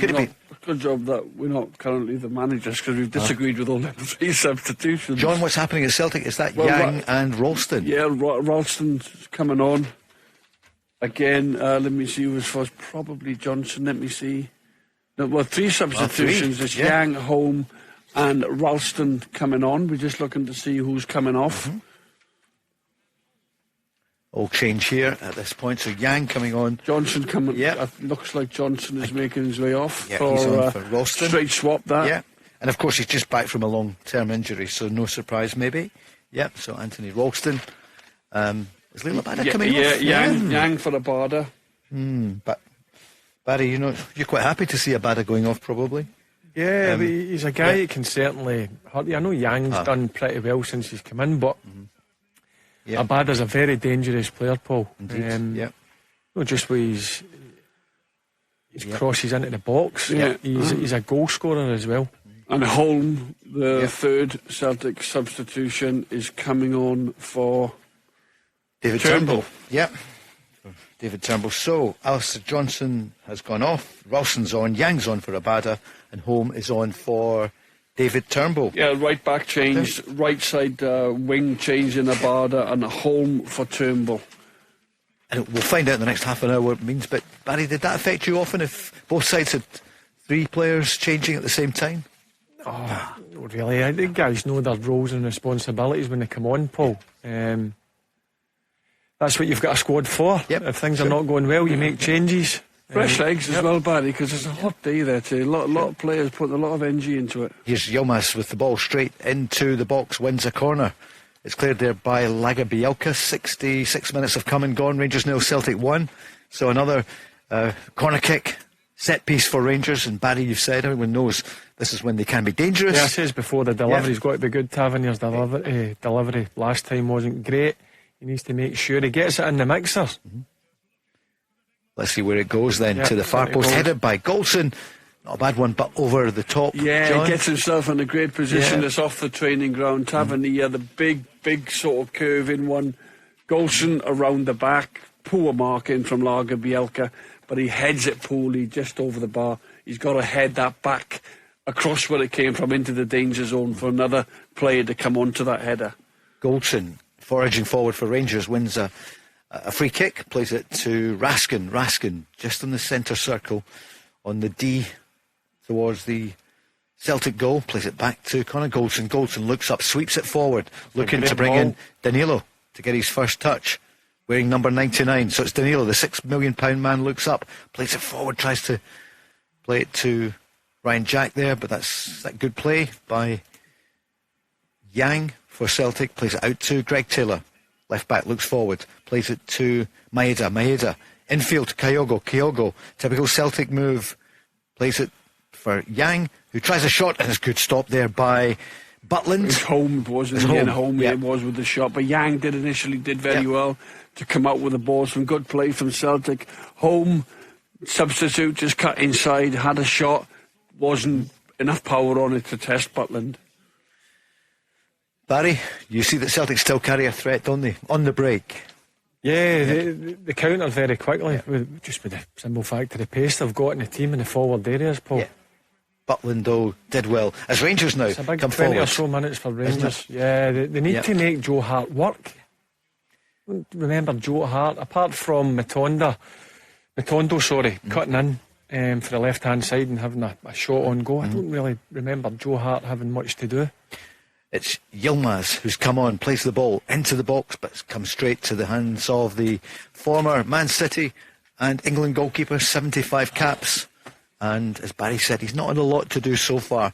But hey, we were 46 minutes into the first half when we thought it was looking as though it was going to be 0-0, and Kyogo pounced for Celtic. And that's the only goal so far in the first Old Firm derby of the season. What is Celtic Lagerbielke doing? Mistake again by Lagerbielke. Do you hook him? But let's see what happens here. Rangers now coming forward. Chance, but no, it's wide. He struggled today, Lagerbielke. See when you make that mistake, and obviously he's got away with it with Don Robertson not giving it, just get the ball up the pitch. Don't take chances. And that's certainly what he's doing. But Rangers need to do better. They need to have better quality in this final third. But the Celtic fans would be saying, John, why is the bench not stronger? Look, I know they've had injuries. I get it. But Kobayashi, is that the only one you could bring on?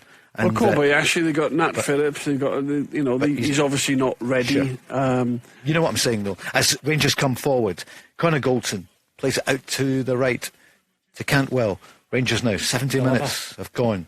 Plays it to Goldson back to Cantwell. He's got Greg Taylor there making it difficult for him. Plays it into the box. Callum McGregor gets a chance. Lammers there. Falls for Tavernier into the box. Trying to find a striker.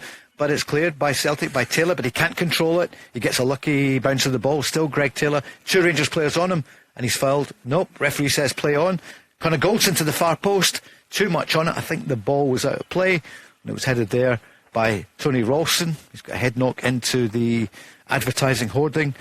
So some chances there for Rangers, Barry. Yep, just watching here. Lammers has a shot block. Tavernier fires it across. They actually defend it pretty well. I don't know what Greg Taylor's doing there. He gives another opportunity to Rangers to get it into the box.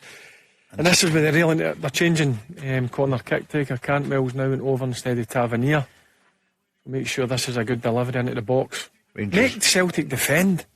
Here it comes to the near post, headed but up and over the top. Yeah, just a little bit too much. Good ball actually from Cantwell into the near post, but is it Dezers who just gets it? No, it's Diallo actually who just gets too much on the flick. But good pressure from Rangers. They're doing everything to put the ball in the Celtic box. And they're actually defending not too bad when they have to defend. But they're giving the ball away cheaply when they get it and they've got a chance to move forward with it. That Bernabei off his Twitter or Instagram and he's coming on.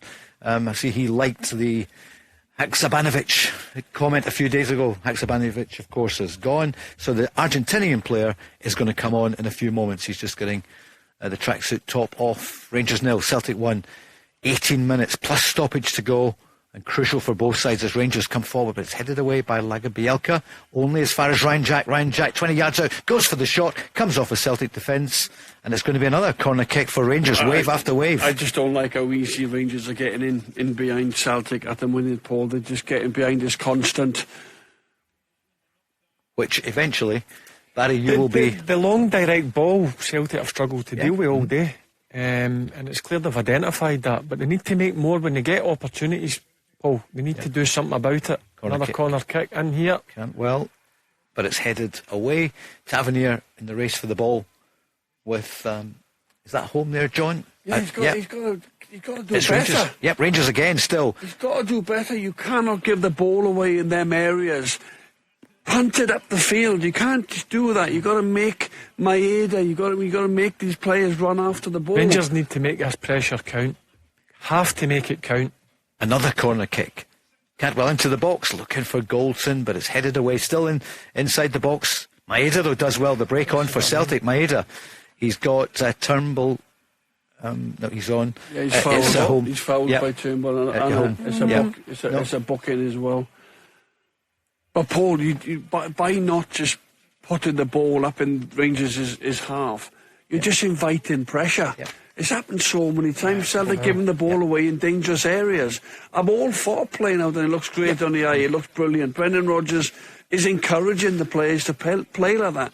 But when you're at Ibrox and you're 1-0 up with 18 minutes to go, you cannot take risks. Yep. Was that tackle on home? Of course, Turnbull has gone off, so that would be a heck of a tackle. As Bernabei comes on for Greg Taylor. Greg Taylor has given a lot. Bernabei, Barry, would you be pleased to see him? Come on, that's probably unfair to the young player. Hasn't had a lot of game time. It's always difficult to come on to games, Paul, because they pace it. You need to get up to speed pretty quickly. But if you look at the Celtic back four, for me, they're gettable. Yeah. And Rangers know Rangers that. need to make it count. As the ball's played back to, and another chance there. Kyogo was fast. Jack Butland, it wasn't a great ball back to the goalkeeper. Yeah. John? Yeah, it's a good opportunity, but Butland's actually sharp. He's out really quickly. And Rangers at the moment, John realised that they're getting a chance. Celtic a little bit rattled at the moment. They've made some changes, and you would expect the home team. It's all Rangers at the minute, Paul. They're putting Celtic under constant pressure. Sometimes that's Celtic's doing because they're not playing it up the pitch where they should be. Liam Scales should see that one out. Be a bit more clever and put your body in the way. Throw in for Rangers to Cantwell. He's beaten though by Maeda. Maeda's done well, Barry, hasn't he? Plays it to Thiago Home. It's get very scrappy. Back to Hart. Joe Hart, left-footed, up. It's not a great clearance. It only goes 35 yards. That wasn't a good one. No, I think it was with his wrong foot. It was with his left foot. But they maybe shouldn't have played it back to him. But they did. There's Bernabe, looks casual. Eventually starts to motor, plays the ball forward, but plays it to Sam Lammers. Lammers, sub for Rangers, one of the subs, plays it infield to Nicola Raskin. Raskin chips it forward to Lammers. Must be for Rangers. Great chance for Lammers. He hits the side netting, Barry. That was a brilliant chance. It's an open goal. It's an open goal. He does really well. It goes round Hart. Just can't quite get his right foot wrapped around the ball. Barry? Yeah, Raskin plays a great wee ball in. To be fair to Lammers, he makes a great run. Oh, he's miskicked it. Yeah. He's miskicked it. He's done everything right. He's went round Joe. Yeah, he's got to. He shows good feet here, doesn't he? His feet are very good. He's very good technically. And he's there. I think he rushes it. Actually, he's got a bit more time. He's got an empty net to hit it into. To be fair to Joe, he comes out quick and he makes himself big, but he's still got. He's went round Joe. Jack off. And he's got to at least hit the target. Same on for Ryan Jack. Yep. Listen, I think Michael Beale knows he has to go for it. Yep. No doubt about it. Huge. Got one less in midfield. And Desser's off for Lawrence. Yeah. Desser's for Lawrence. Tom Lawrence back, so they're throwing everything. Barry, how big is this 15-20 minutes? Massive. I know it's very early in the season. I know we're only 4 games in. Yeah. But Rangers, they need to, Paul, forget about... Yeah. Might be difficult to win the game now, but they need to make sure they come away with at least, and I'm saying the very least, a point. Oh, has come on for Kyogo. Jurgen Klinsmann, I see there up in the box. Who did Lawrence come on for, Barry? Dessers, thank you. So Seema for Jack, Lawrence for Dessers. As Celtic come forward, Maeda, but he goes for a cross. Pathetic, says John Hartson. Well, I don't know what he's doing there, Maeda. His work rate is brilliant. He breaks, he gets away. But the cross is just, he goes from one corner flag, hits the other corner flag. And he's been brilliant, hasn't he, John? His work rate today for Celtic has been massive. 14 minutes remaining. Rangers 0, Celtic 1, plus stoppage, of course. It's the Go Radio Football Show with our friends at Global Eco Energy. We're going to take some calls afterwards as well. So is it going to be a Celtic win in the derby? Is it going to be a draw? Or are Rangers going to fight back in the next 15 minutes or so for a victory? Which the 50,000 Rangers fans there, desperate to see. No Celtic fans in the ground today. It's a horrible ball to deal with. Wasn't it? With terrible ball out there for... Maeda just gives it away. He just gives it completely to Danilo. What was the horrible ball, Barry, for those just listening that can't hear? Connor Golson obviously fired a difficult one out to James Tavernier, but they got away with it. They broke there. Liam Scales had just been booked for a foul on Seema. Who'd be a manager for? Barry, who'd be a manager? No. You feeling the pressure there, big man? As Rangers come forward, but it's out to play. I think you're 1-0 up now. You're looking for controlled, calm heads. I know it's in the heat of the battle. It's at Ibrox. You haven't got any supporters there. But you are looking for your senior players now. Celtic are doing it again, at the back. Take the sting out of it. But look, they're trying to give it away. Barry, what happened there? The ball's been cleared. Yeah, they play the way that Celtic normally play out for the back. But again, I want to see 100% go and close Joe Hart down, go and put him under a bit of pressure. I don't think he got enough pressure put on him there. Because the mistake is going to come as Alexander Bernabe takes the throw in to O. He gets his first touch. There's a lot of mistakes. See, sometimes, Paul, you just need a bit of patience, a bit of quality guile in the middle of the pitch just to calm things down. 11 minutes to go, plus stoppage. It's O, the South Korean player who's been injured, but he's back today. He's on for Kyogo, as it's Lagerbielke who plays it forward for Celtic. Celtic with O. O looks forward, plays it out to the right John Hartson could be a chance on here for Celtic. That's a good turn there. Yang plays it through, trying to play it back. John, what should he have done? Ralston makes a overlap, makes a great run. Nobody gets his head up and sees him. At the other end, you hear Mr. Barry Ferguson there saying no, because Rangers had a chance. Obviously Celtic have been caught out with 4 or 5 forward. Danilo gets the ball and he plays too far in front. I think it was Seema that was running onto it. But again, you need to see better quality there. Got to keep it. John, you can't. It's a bit of common sense, Paul. Yeah. I think if Celtic want to go on and win this game, they've got to not make as many defence, not play it across your own 6-yard box. It's got to go in the last 10 minutes or so. You cannot be playing balls back to Joe Hart when he's under pressure from the Rangers forward. You're inviting pressure. Put it in behind the Rangers defence. Celtic got fresh legs on. They can go and run and go and chase the ball. Make your strikers work now. Clear the danger.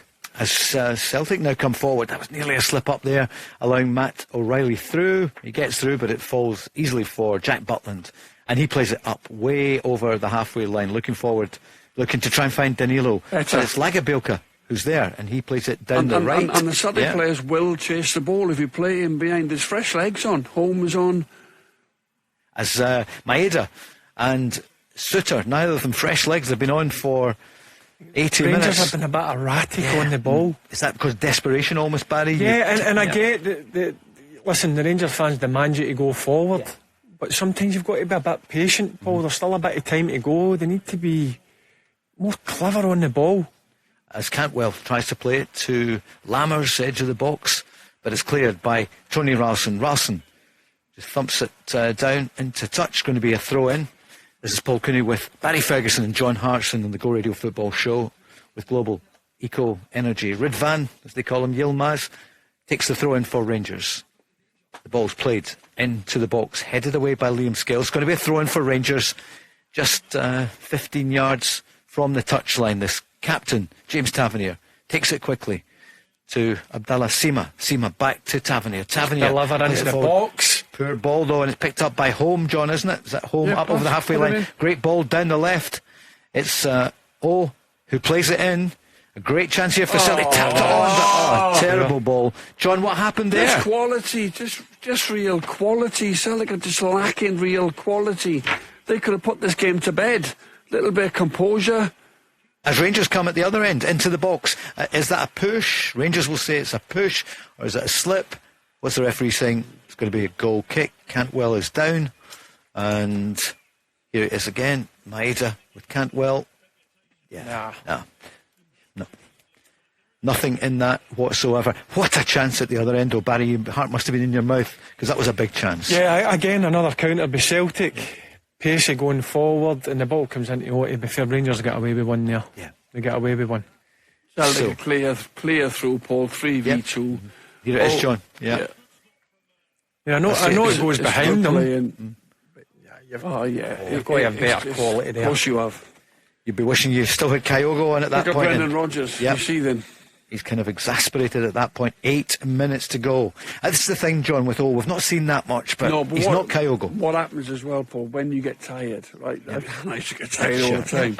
The concentration levels go, you get a little bit sloppy. Yeah. You know, you've got to show that little bit more composure, a little bit more quality to go and get that second goal. And it's not as if Celtic haven't broke several times and they just lack that final pass, that little bit of quality. And of course, this could be a sore one for Raskin. They're checking his knee just now. It looks as if they're checking his cruciate. I don't know how. For Cantwell, they've used all their substitutions, Rangers. I think you're right. Yeah, crucial moment. There's still, 8 minutes plus stoppage remaining, which you would imagine. I think Michael Beale will be really frustrated because they've had Celtic pinned back, but they've not really created many opportunities, which is the disappointing thing for me. Yeah, Cantwell back up though, Barry. That's obviously. Yeah, well, he needs to make sure he gets back on the pitch. Yeah, sure. That means Rangers will be down to 10 men. And of course, it's the international break next, which if you win it, John, happy days, isn't it? Of course. But if you, what would Celtic feel now? Listen, a long, long way to go. So, but if Rangers don't win today. Well, there'd be questions asked about the manager. I don't think the performance has been that bad. They could have worked Joe Hart a lot more. They've had a decision that has gone against them. But Celtic, I'm just saying, could have been 2 or 3 up in this game if they'd shown a bit more composure going forward. Free kick to Rangers. 7 minutes left, 8 minutes. Now the urgency needs to step up now. Here's Goldson up over the halfway line. Just plays it forward, trying to bring in Danilo. Danilo does well. Great touch by Danilo, but it's saved there by Joe Hart. Brilliant save by the keeper, and it's cleared. Another one, they're over the top of Celtic. Celtic have struggled with that one today. They're on the... James? Yep. Just checking there as Rangers come forward. So, telly playing up. There it is. Thank you, James. Well sorted. As it's still 1-0 Celtic. 7 minutes remaining. James just doesn't want to watch us now. Last 5 minutes. It's the Go Radio Football Show with Global Eco Energy. It's on Sky, of course. And as the clock goes down, 6 minutes remaining, plus stoppage, as Rangers, they sweep it out to the left. And it's a Yilmaz. Get half a yard and deliver. Yilmaz breaks forward, tries to get past Rawson. Rawson does well. He plays it out to a Celtic player. He gets it back. In the end, they play it out very well, but it's got to go. They're playing 1-2s on the edge of their area. That's dangerous, John, isn't it, Matt? Very dangerous. They're giving me kittens, Paul. Yeah. Really is. What does that mean, actually, when you think about it? No time to think about that just now. And if you want to speak to John Hartson... I just heard that saying before, and I've just copied it from somewhere. Yeah. Barry Ferguson as well. 5 minutes plus stoppage. Right, the ball sweeps out to the right to James Tavernier. Tavernier to Cantwell. He's back on the pitch, which is good news for him, for Rangers. As Cantwell plays it forward, comes off Maeda, and it's going to be a throw in to Rangers. Midway inside the Celtic half. As the clock ticks, here comes Cantwell. Does well, gets past 1-2 players, but he eventually falls into a Celtic wall there, and it's Callum McGregor, the Celtic captain, who plays it. You don't need to foul him. And it's going to be a free kick.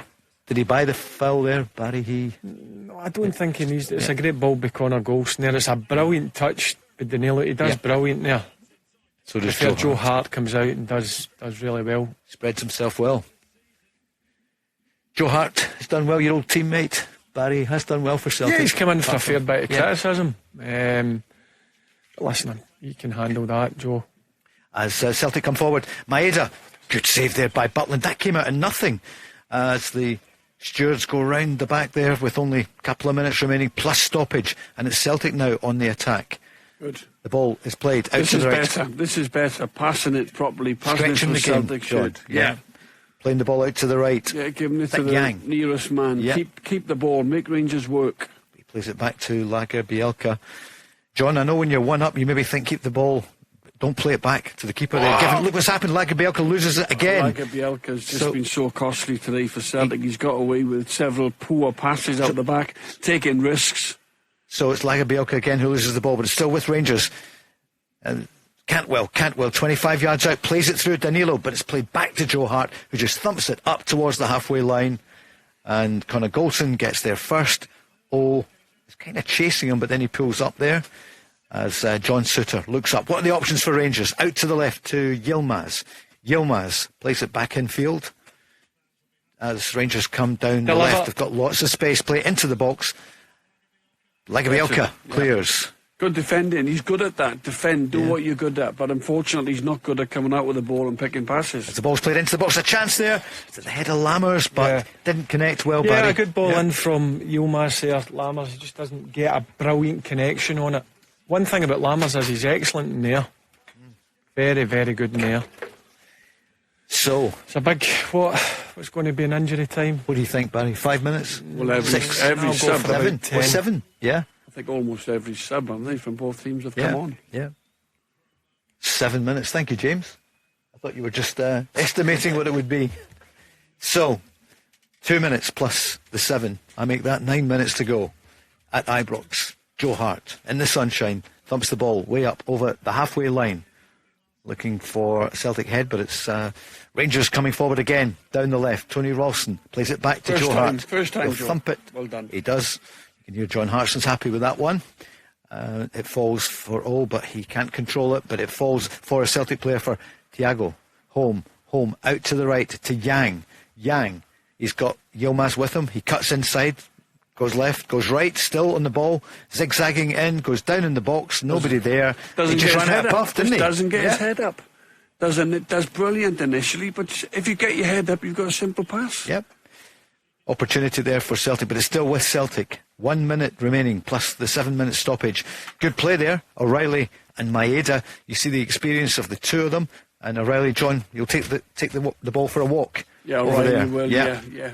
And it's going to be, even though there, he's give the ball away, but it's in the Rangers sort of defensive third. I think Andrew will be watching it, John. At the moment, he won't be after yesterday's big win. He might have lots of his players. Well, they were his players. Of course, yeah. You're just seeing that again, the chance there for Celtic a few moments ago. But it's Rangers now. Last minute of play before we go to the stoppage time. It's played forward, down the right, but it's cleared by Bernabe. But still, with Rangers, strength. 7 minutes. Well, be direct. It's got to be direct. Got to deliver. Rangers down the right. Seema plays it in. Poor ball though, Barry, wasn't it? Yeah, but at least he's been direct, Paul. Sure. It's just that quality, as I've mentioned, when Rangers are getting into the final third, they've just not had that quality with the final pass or attempt on goal. A moment of magic is what Rangers need, isn't it? At least one. Where is it going to come from? Would it be, Danilo, how he could make his mark, and he needs to. Yeah, listen, there's a lot of pressure, no doubt about it, with the size of the transfer fee. It's a lot for Scottish football. There's 7 minutes. Yeah, and James knows. James, did you tell the referee to make it 7? As I thought Celtic. it would have been more than that. Well, you still get time, Barry. You can surely influence them. Yeah, so that's us into injury time. The camera's there on Michael Beale. I'd rip your hands off for a point just now. Would you? Yeah. Yeah. Many people did say both managers would take a point each before the game.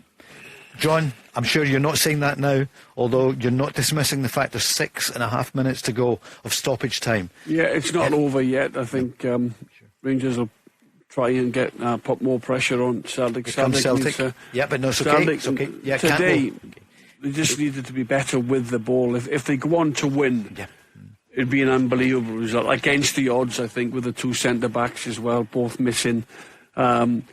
If they win, it's a magnificent 3 points.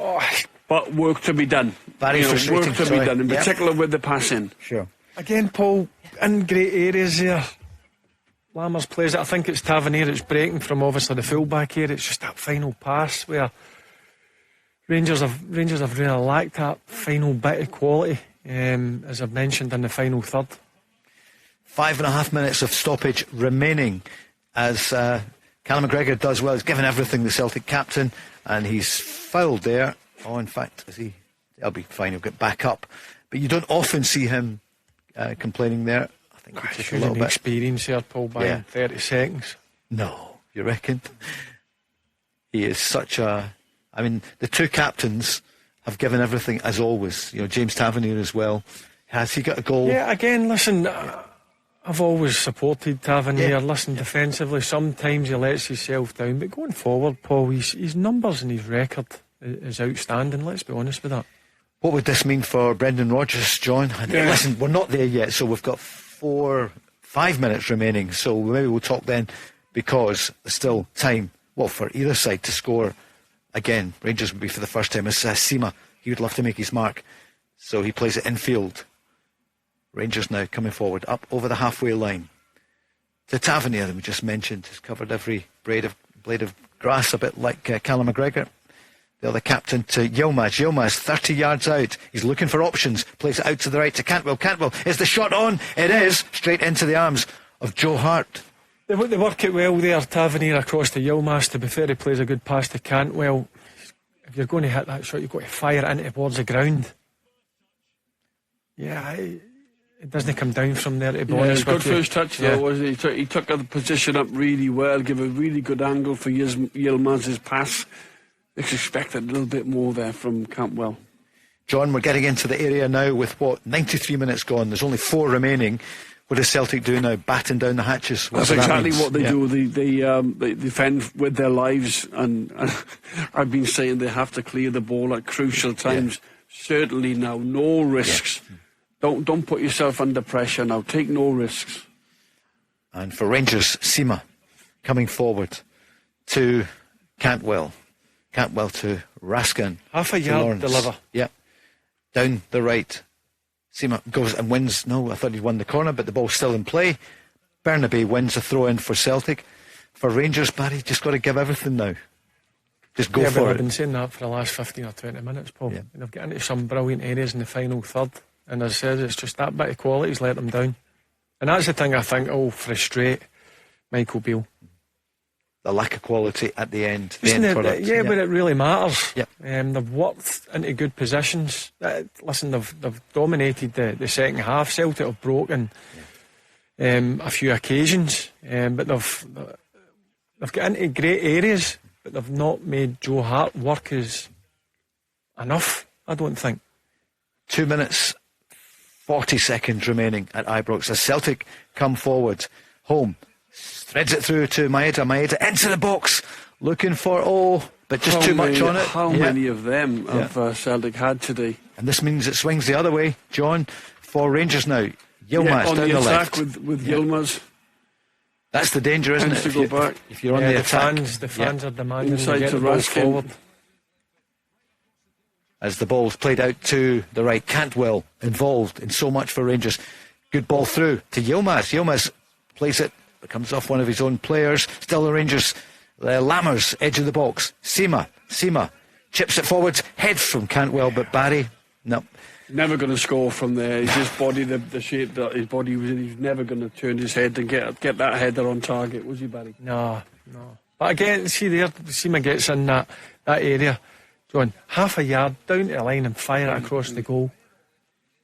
Anything can happen there. You're not just trying to pick a Rangers player. You can get a deflection. He could fall to a Rangers player inside the Celtic yard, inside the Celtic box. 90 seconds of the 90 plus 7 minutes remaining as Joe Hart thumps the ball deep into the Rangers half. Conor Goldson just lets it go all the way back to Jack Butland. Butland returns the favour, plays it right back up towards the Celtic goal, but it's midway inside the Celtic half and it's cleared well by Ralston, but he falls, but he's pushed, and it's going to be a free kick to Celtic with 1 minute and 5 seconds of the stoppage time remaining. And this would be a massive win for Celtic, who've been unremarkable at the start of the season. And Brendan Rodgers, remember, some of them were booed by some of the fans last week, 0-0 with St Johnstone. And there's no Celtic fans here today, but my goodness, the Celtic fans listening and watching will be loving it if they can hold on. And for some of the Rangers players, Barry, as you said, they'd give anything for a goal now in the last 40 seconds of play, because this goes down as a real chance for Rangers today. But here comes Celtic down the right. Matt O'Reilly will just hold the ball, won't he? He's not going to try to play the ball in to lose it, but he has just lost the ball there, and it's going to be a free kick to Rangers. Last chance, Barry, the free kick. But it's deep. This has got to go forward. Jack Butland. Butland's got to launch it, and there's got to be somebody running off if somebody wins a header here. 10 seconds of the 7 minutes remaining as the ball's played deep into the Celtic half. Here's Cantwell for Rangers.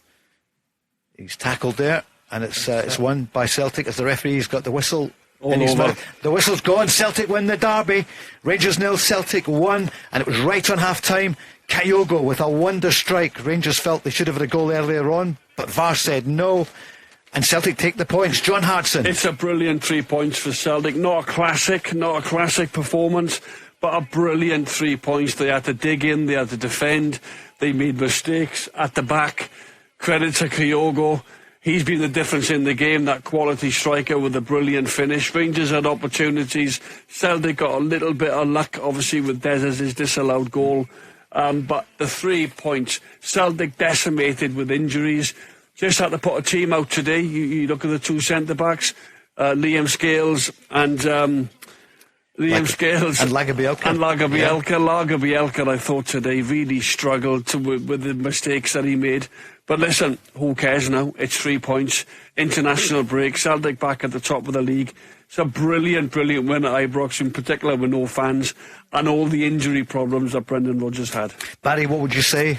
Celtic's day. Yeah, my overriding feeling is disappointed. I thought Rangers second half they dominated the game. There's no doubt Celtic countered them. on a few occasions, but they get into great positions, and it was just that final pass or that final shot on goal or that final cross that they just lacked. And I fancied Rangers to win this game today. Listen, it's only 4 games into the season, but listen, that's a sore one to take for Michael Beale and his Rangers team. 0808 17 17 700. You can speak to Barry Ferguson, John Hartson, Paul Cooney. 0808 17 17 700. So, on the day when Celtic take the spoils and take the 3 points, we're going to take a quick break and then we're back. 0808 17 17 700. The Go Radio Football Show with Global Eco Energy. They pride themselves on honesty, integrity, quality and workmanship. Let's go! Looking to reduce your energy bills? Global Eco Energy install renewable energy products to domestic, commercial and public sector customers. With a wide range of renewable energy products, including solar PV, battery storage and air source heat pumps, we offer bespoke solutions. For a free quote and to find out more about grants and funding options, go to global-eco.co.uk and quote Solar 10 for 10% off your installation. Available until 30th September 2023. Looking to reduce your energy bills? Global Eco Energy install renewable energy products to domestic, commercial and public sector customers. With a wide range of renewable energy products, including solar PV, battery storage and air source heat pumps, we offer bespoke solutions. For a free quote and to find out more about grants and funding options, go to global-eco.co.uk and quote Solar 10 for 10% off your installation. Available until 30th September 2023. The Go Radio Football Show with Global Eco Energy. For the best customer service, call 0800 233 5788. Let's go! Let's go on the lines. Derek, a Rangers fan, is on. Good afternoon, Derek. Hey, good afternoon, panel. The manager's got to resign. There can be no excuses today.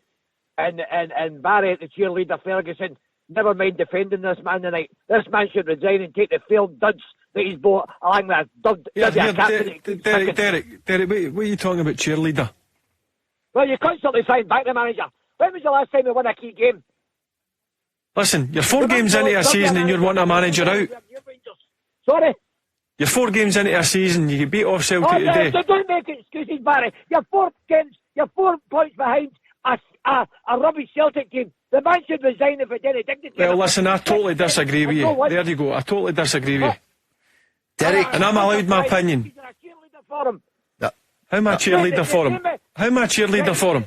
Derek. It's football and entertainment or absolute dross that we're watching. Aye, don't say I'm a cheerleader, Derek. Yes, you are. Exactly what you are.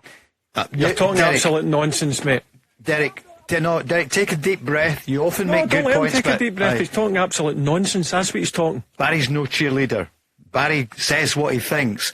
But Derek, that this afternoon, I hear your point that when it counts, Michael Beale hasn't won. Keep him on. Yeah, he's still on. Yeah, Derek. That's absolute dreadful. Paul, football's meant to be an entertainment. When was the last time Barry seen an entertainment game at Rangers? You're up against a poor Celtic team. His tactics are a disgrace. £6 million in a striker, and you've not picked him once. Well, I did say that. It's like Rangers. I says that when the team is announced, Derek. When you spend just under £6 million a player, he's no starting. Right, that is a concern. I get you there. I agree with you there. But don't come on here and say I'm a cheerleader. Well, you're a cheerleader, Barry. Well, that's your opinion. You're talking absolute garbage. So do you think he should stay the Rangers manager? Yes, I do. Now. Yep. Nah, you're kidding yourself on. But I think it's time people started voting for the feet, get this field man out the club before it gets any worse. He's bossing Van Bronckhorst. The centre football we're watching is absolute dreadful. John, what do you feel? What we had already. What do you see in Rangers under Michael Beale? Well, they sacked Van Bronckhorst. Van Bronckhorst did very well. I was surprised they sacked Van Bronckhorst. Michael Beale, you can't sack him. You just give him £30 million. He's just brought in 10 signings, still in the Europa League. Couple of points, I think, whatever it is, 3 or 4 points. You've played 4 games. There's another 34 games to go. And you want to sack the manager. Who on earth are you going to bring in? Derek, don't come on here and call Barry Ferguson a cheerleader. He's one of the most balanced pundits I've ever worked with.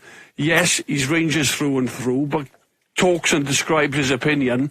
Who else? Don't come on here and say sack the manager if you've not got another manager to bring in. Who would you like Rangers to bring in? Graham Potter. Who? Graham Potter. Oh, he did well at Chelsea, didn't he? Well, I take it you said that when Brendan Rodgers went to Celtic as a full Liverpool manager. Did you say the same thing, John? Well, he finished second at Liverpool. Did you say the same thing? It's a simple question I'm asking you. Yes or no?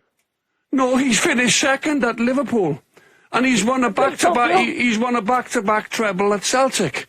Brendan Rodgers is an elite manager. No, he's not. I don't kid yourself on. Of course he is. He won the FA. Yeah, he won the FA Cup with Leicester. Right. Who else won? Who wins? He took Swansea City into the Premier League. He won a Premier League. He won a FA Cup with Leicester. He finished second. With Liverpool in the Premier League. He came to Celtic and won 2 trebles back to back. He's a fantastic manager. He was the best man for this particular job. You can hear how today's result is affecting Derek. Barry, what is clear is that it's not good enough at the moment for Rangers. Yeah, and I'm saying that. I know you are. So it's not. I fully expect Wednesday night wasn't good enough. Yeah. But you've got to be honest, they are a level above Rangers, but you've got to show a bit more. There's no doubt about it in Europe. Even if you're playing against a better team today, I thought in parts Rangers were okay. When they get into the final third, it was that bit of quality that they lacked. And listen, the manager's going to come on under major pressure now. But you're only 4 games into the season. Celtic are only 4 points ahead. Still another 34 games to go. He's in a quarter-final of a League Cup, which I fully expect Rangers to win now that the current holders are out. But that's me not being disrespectful to the clubs that are in the draw. So I think he deserves, with the money that he's been given, he deserves another month or 2 to see how that goes. But today undoubtedly was a big chance. It was a massive chance. Massive chance. And a weakened Celtic. I was really confident in the build-up to the European game. Listen, it was really disappointing. But still today I expected Rangers to win the game. No convincingly. There'll be a lot of goals, but I thought Rangers would have come away with the 3 points, and that's what's disappointed me today. I thought they got into really good areas at times. I thought they started the game really well. Celtic grew into it. We'll go on to talk about, obviously, the incident with the Kemar Roof goal.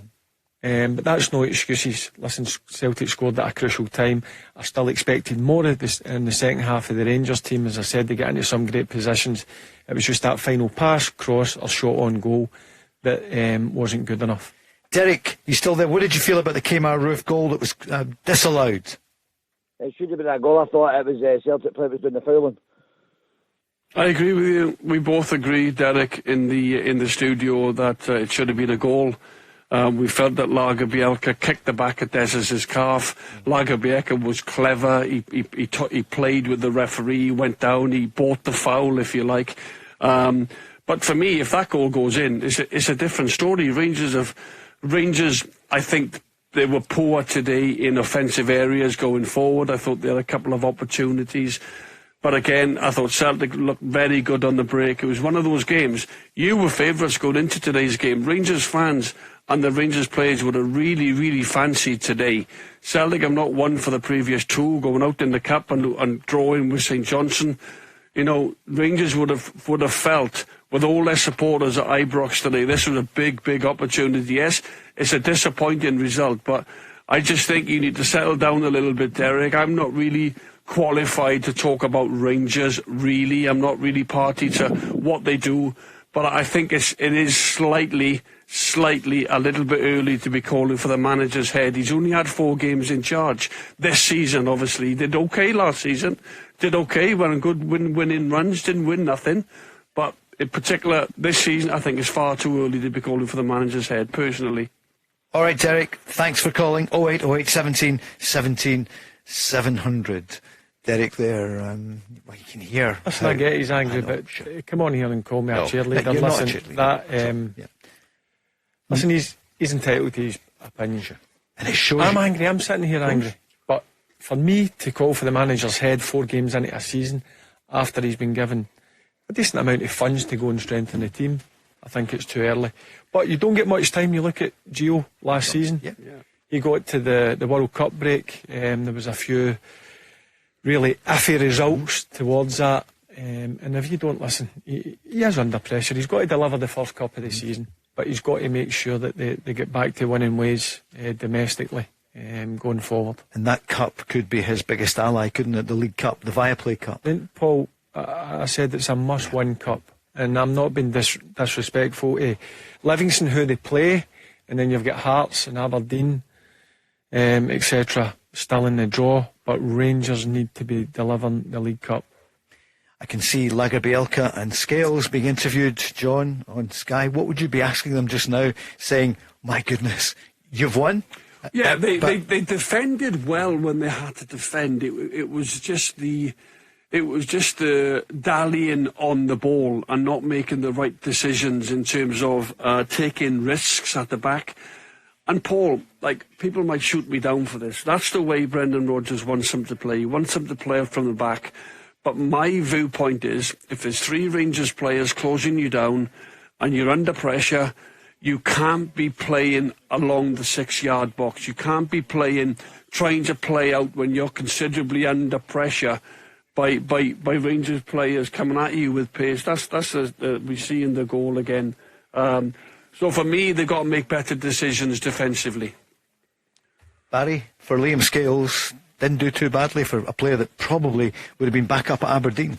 Yeah, if there wasn't any injuries to the centre backs, I'm sure Liam Scales would have been on the road back up north. And you could see Rangers pinpointed the two of them today. There was quite a number of balls over the top that they struggled with. But listen, at the end of the day, they've come away with a clean sheet. That's the difference. Who was your standout from the Celtic team just now, Barry? Looking first of all, it's got to be. Well, look, Callum McGregor was back to what you would expect, but the defining moment in the game was the real bit of quality in the game Celtic produced, and that was the goal from Kyogo. But Rangers defensively, the line has got to be better, and that's a goal that Rangers will be seasoning with. They'll be really, really disappointed in losing that goal. Man of the match, Liam Scales. Liam Scales, yeah. As I said, Paul, I think he was a lot better than his counterpart today. I think he was a lot better than Lagerbielke. He made better decisions. Lagerbielke was poor. He really, really was. With his decision making, I thought defensively he went and headed the ball out. Yes, he did what he had to do. Man of the match for me before he went off was Alistair Johnson. And if you look at McGregor, Kyogo, big players for you, stood up today. But it wasn't a classic. It wasn't a classic. Celtic held on at times, and then they broke, and they just didn't show enough quality to go and get the second goal to make it easier for themselves and to sort of ride the game out, if you like. And but created lots, looked a threat all through the game. Defensively, defended really well. It's a brilliant 3 points when you think of the injury problems as well Celtic had going into the game. They got 2 centre backs there that have give their all. But it's a brilliant win. But Brendan Rodgers, he'll be thinking there is an awful lot of work to do. There's several key signings that have come in that he'll introduce into the team. And I believe they've managed to get the 3 points, which is what it's all about. And I think they'll now grow and they'll get stronger with some players, the likes of Palmer, 1 or 2 others to come in. The lad from Benfica we've just signed. Defensively, Carter Vickers was missing. Hitati's still to come back in, so there's a lot of quality that is still missing from Celtic's group. And Kyogo's strike, John, you'd have been proud of it yourself. Class, yeah. He hits it first time. He takes Butland by surprise. Butland's probably expected to take a touch and take it on, but he has the confidence, he has the ability and the technique to hit it first time. Brilliant finish, really low down to Butland's right hand side. And he's won the game. He's won the game for Celtic today. I was saying earlier on, I think that's 6 goals in his last 5 games against Rangers. That's brilliant from a striker if you've got that type of player. Celtic fans, if you want to speak to Big John Hartson, 0808 17 17 700. Barry, for Rangers, what do you take from it? Kemar Roof, he did well. He had the ball in the back of the net, and I know it then didn't count because of VAR, and it's controversy. Most people in here, we all thought that should have stood. But what about Kemar Roof today? Yeah, listen, I thought he'd done well. I get why Michael Beale's probably bring him off is to look after him, because he's not played a lot of football, Paul. You have got to be careful, because he's had some terrible injuries over the last couple of years, but you could hear the Rangers fans' disappointment in him getting brought off the pitch. I think he's the guy who brings a real bit of quality further forward up the pitch for Rangers. But again, you don't see him every day. Listen, he wasn't involved in the European squad during the week, so listen, I think if you do keep him fit and you look after him, he can be a massive asset for Rangers going forward. But the other guys up top need to produce the goods. There's been a fair bit of money spent on them. Dessers, who I thought worked his socks off, no doubt about it. Danilo, paying a lot of money, he's not started the last 3 or 4 games, which is disappointing. Lammers, another one they've spent a fair chunk of money on. That's he scored a few goals, but he's not set the head on fire. So going forward, Rangers really need to keep Kemar Roof fit, because for me, he's the best guy up the pitch for Rangers. Rangers fan is on here. I think it's Jack.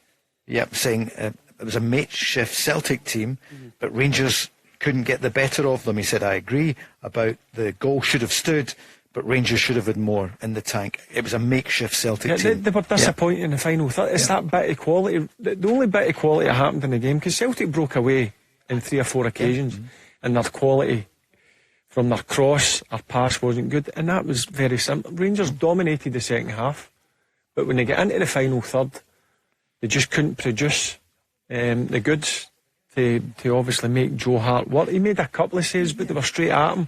The one for Matondo, the Cantwell one when Yilmaz has played that across the box to him. He actually took a good touch, but it's just not come down quick enough for him. But we just didn't make Joe Hart work enough, in my opinion. I think the Rangers fans will be hurting, because they feel like today was a real opportunity. Celtic have been very ordinary against Kilmarnock at best, and then the game against St Johnstone failed to score in the last 2 games. And for me, in the last week or so, it's all been about how many Rangers are going to win by, how they're going to trounce Celtic. Rangers feeling good about themselves going into this game. Celtic are all over the place, haven't won for 2 games, decimated with injuries, haven't got their players that they need out, no defence, two defenders playing with each other for the very first time, no understanding between them. And it's a blow to them, because they really, really fancied this game today at home with all the crowd, no away fans. And I think that's what's hurting them more than anything else, that they've not been able to take advantage of a Celtic team that are not quite firing on all cylinders right now. Yeah, it was a bad week with the result against Eindhoven, but then they still had great hopes today. I'm not sure that they were as hopeful as they were at the beginning of the week. You've always got to be cautious, Paul. Sure. Listen, you're saying a makeshift Celtic team. There's only the 2 centre-backs. The rest of the guys that started the game have played a lot of games for Celtic. And obviously Rangers identified that. They just didn't hurt them enough. They didn't put them under pressure enough in the final third. And listen, albeit it was a poor performance and a bad result in Wednesday, that you can't allow that to affect you. And that the best game to come up is an Old Firm game, and they had a brilliant opportunity today, and sadly they just weren't good enough. Paul, there's always people say a lot of things. There's always a bit of an outcry. Supporters are desperate to beat their biggest rivals, but that gentleman coming on to say that a manager has to be sacked and it's the worst this, the worst that, it's very, very early on. He hasn't even had much time to allow his new signings to settle in. Danilo looked quite sharp when he came on. What did he pay for him? Nearly £5 million. Nearly 6. So when you pay that money for a striker and he doesn't quite hit the ground running, then you are going to get a few fans that are disgruntled. But it's far too early to call for the manager. There's a long way to go in this title race. But what's worrying for Rangers is Celtic can only get better with a lot of players that are missing right now. I'm as angry as anybody, but to say that a manager should go, I'm not having it. Maybe if this was end of October into November, then I could maybe understand it, because then you've got a few months to let guys settle and obviously see how the formation is going forward and what he's doing with the team and is it working on the training ground. But to say 4 games in, you're only 4 points behind. I know it's an early stage, but listen, we're all as disappointed. I fully expected no Rangers to go and absolute hammer Celtic, but I thought Rangers would have won the game today. 0808 17 17 700. Barry Ferguson and John Hartson.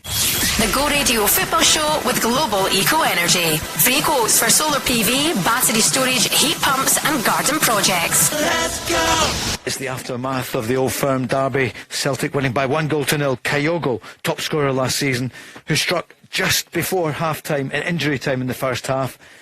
And Celtic take the points. Now 4 points ahead of Rangers. And some other games this afternoon as well. Maybe talk about that in the next half an hour or so. But you've got half an hour to call in to speak to John Hartson and Barry Ferguson. Lots of you on about the big talking point early on when Rangers had the goal disallowed, but also quite a few Celtic fans saying, what about Kyogo and what about Abada, John? That was a terrific shot from him, and when you saw it back, it was a great save from Jack Butland. Could have been 2-0. Could have been 2-0, could have been 3-0. Celtic created numerous of opportunities without really hitting the target.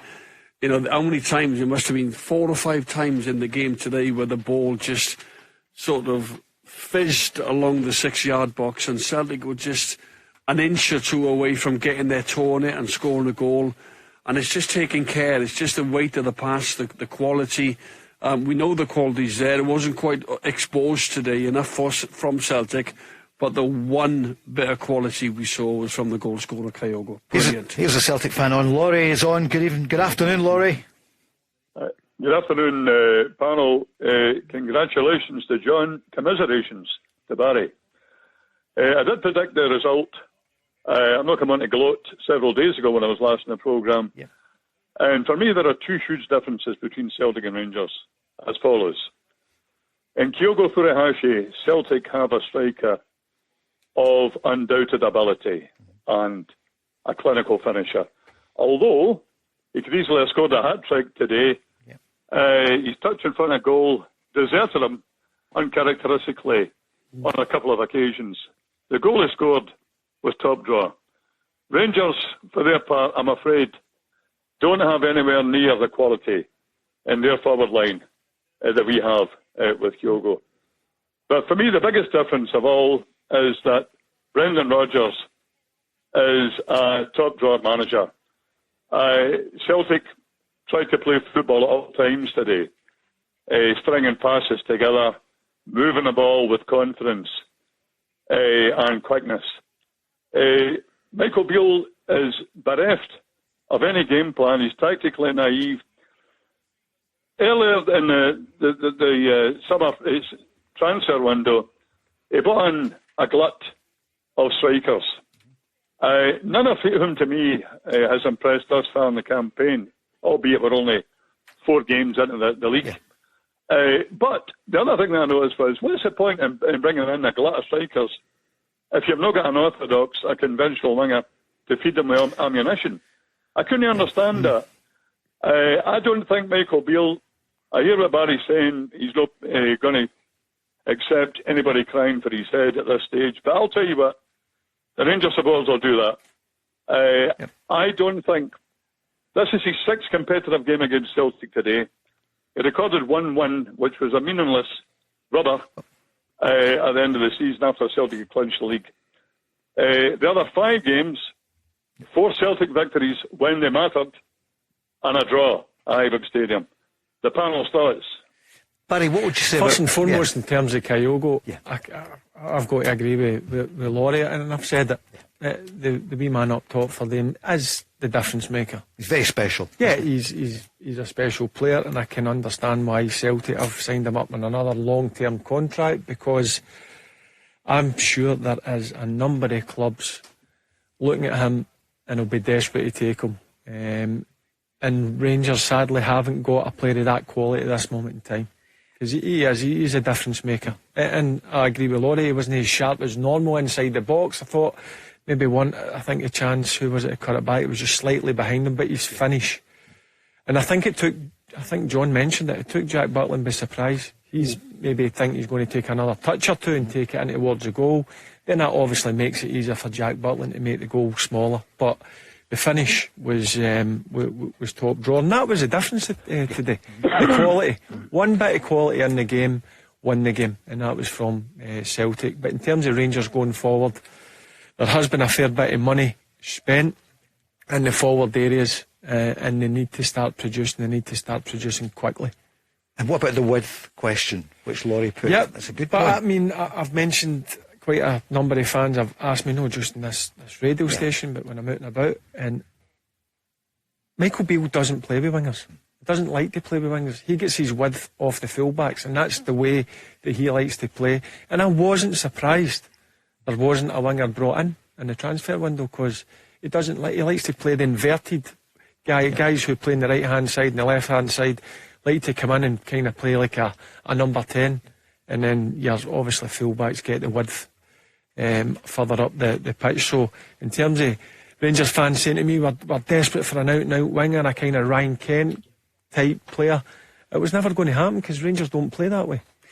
John, you're in the 100 goals plus camp for Celtic, and Kyogo is chasing you.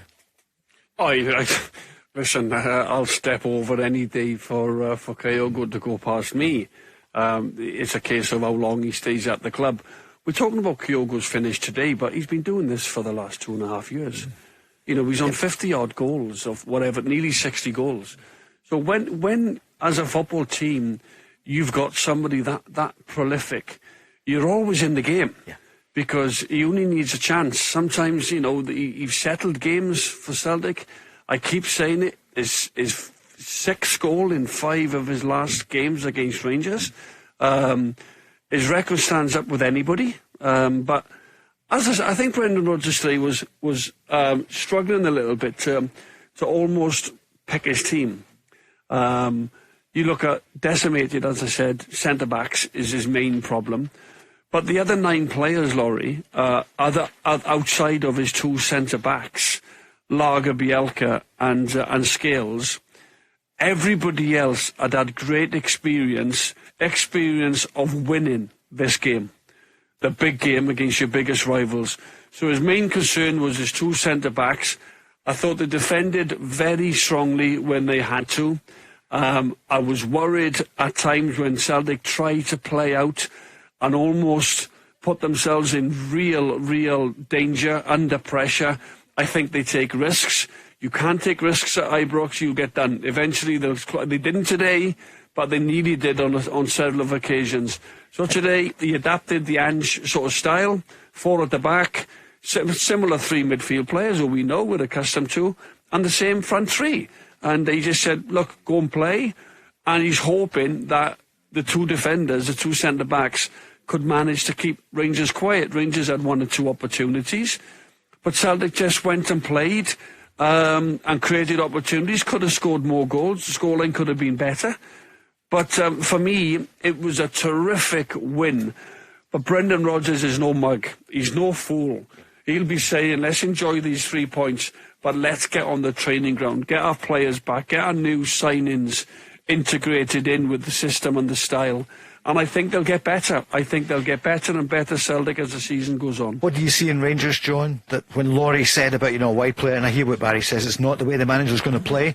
Do you think these strikers, he's going to find the right combination, with Danilo, Desires? Yeah, he's going to have to, Roof. Isn't he? I don't think he knows he's starting 11 yet. Yeah, well, he made changes again today, didn't he? He brought Jack back in instead of Lundstrom. He continued to go with Matondo. He brought in Roof came back in. Well, you got to play Roof. He's your most potent striker. Yep. He's your most striker, more capable of getting goal. He did get a goal, but the Rangers were very unlucky in terms of the foul on Lager Bielka's foul on Dessers. Rangers, I think, certainly got away with one there, but on another day, it'll be Rangers that get the decision. It just happened to be today the VAR had a good look at it and gave the wrong decision for me. But listen, the game was very open. It could have gone either way. Rangers were poor in the final third. I thought they never tested Joe Hart enough. from a Celtic point of view, they looked threatening every time they went forward. They've got to be better in the final third. They've got to have a ruthless streak about it, and that's what Celtic have got in the wee guy up top in Kyogo. He's ruthless. He gets an opportunity, he'll genuinely put it away. But in terms of Michael Beale's best 11, I think he's still trying to find that. I think he's got 7 or 8 players that he knows, and he's trying to get that mix who he believes is the best combination further up the pitch, and they need to get that right quickly, because that's where you do all your damage. I think Celtic's biggest problem now is moving forward and getting the defence right and getting them to play without really putting themselves at any risks.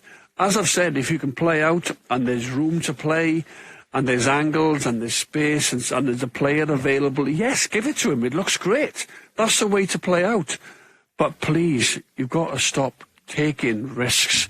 In particular, Ibrox, when the players are so breathing down on you.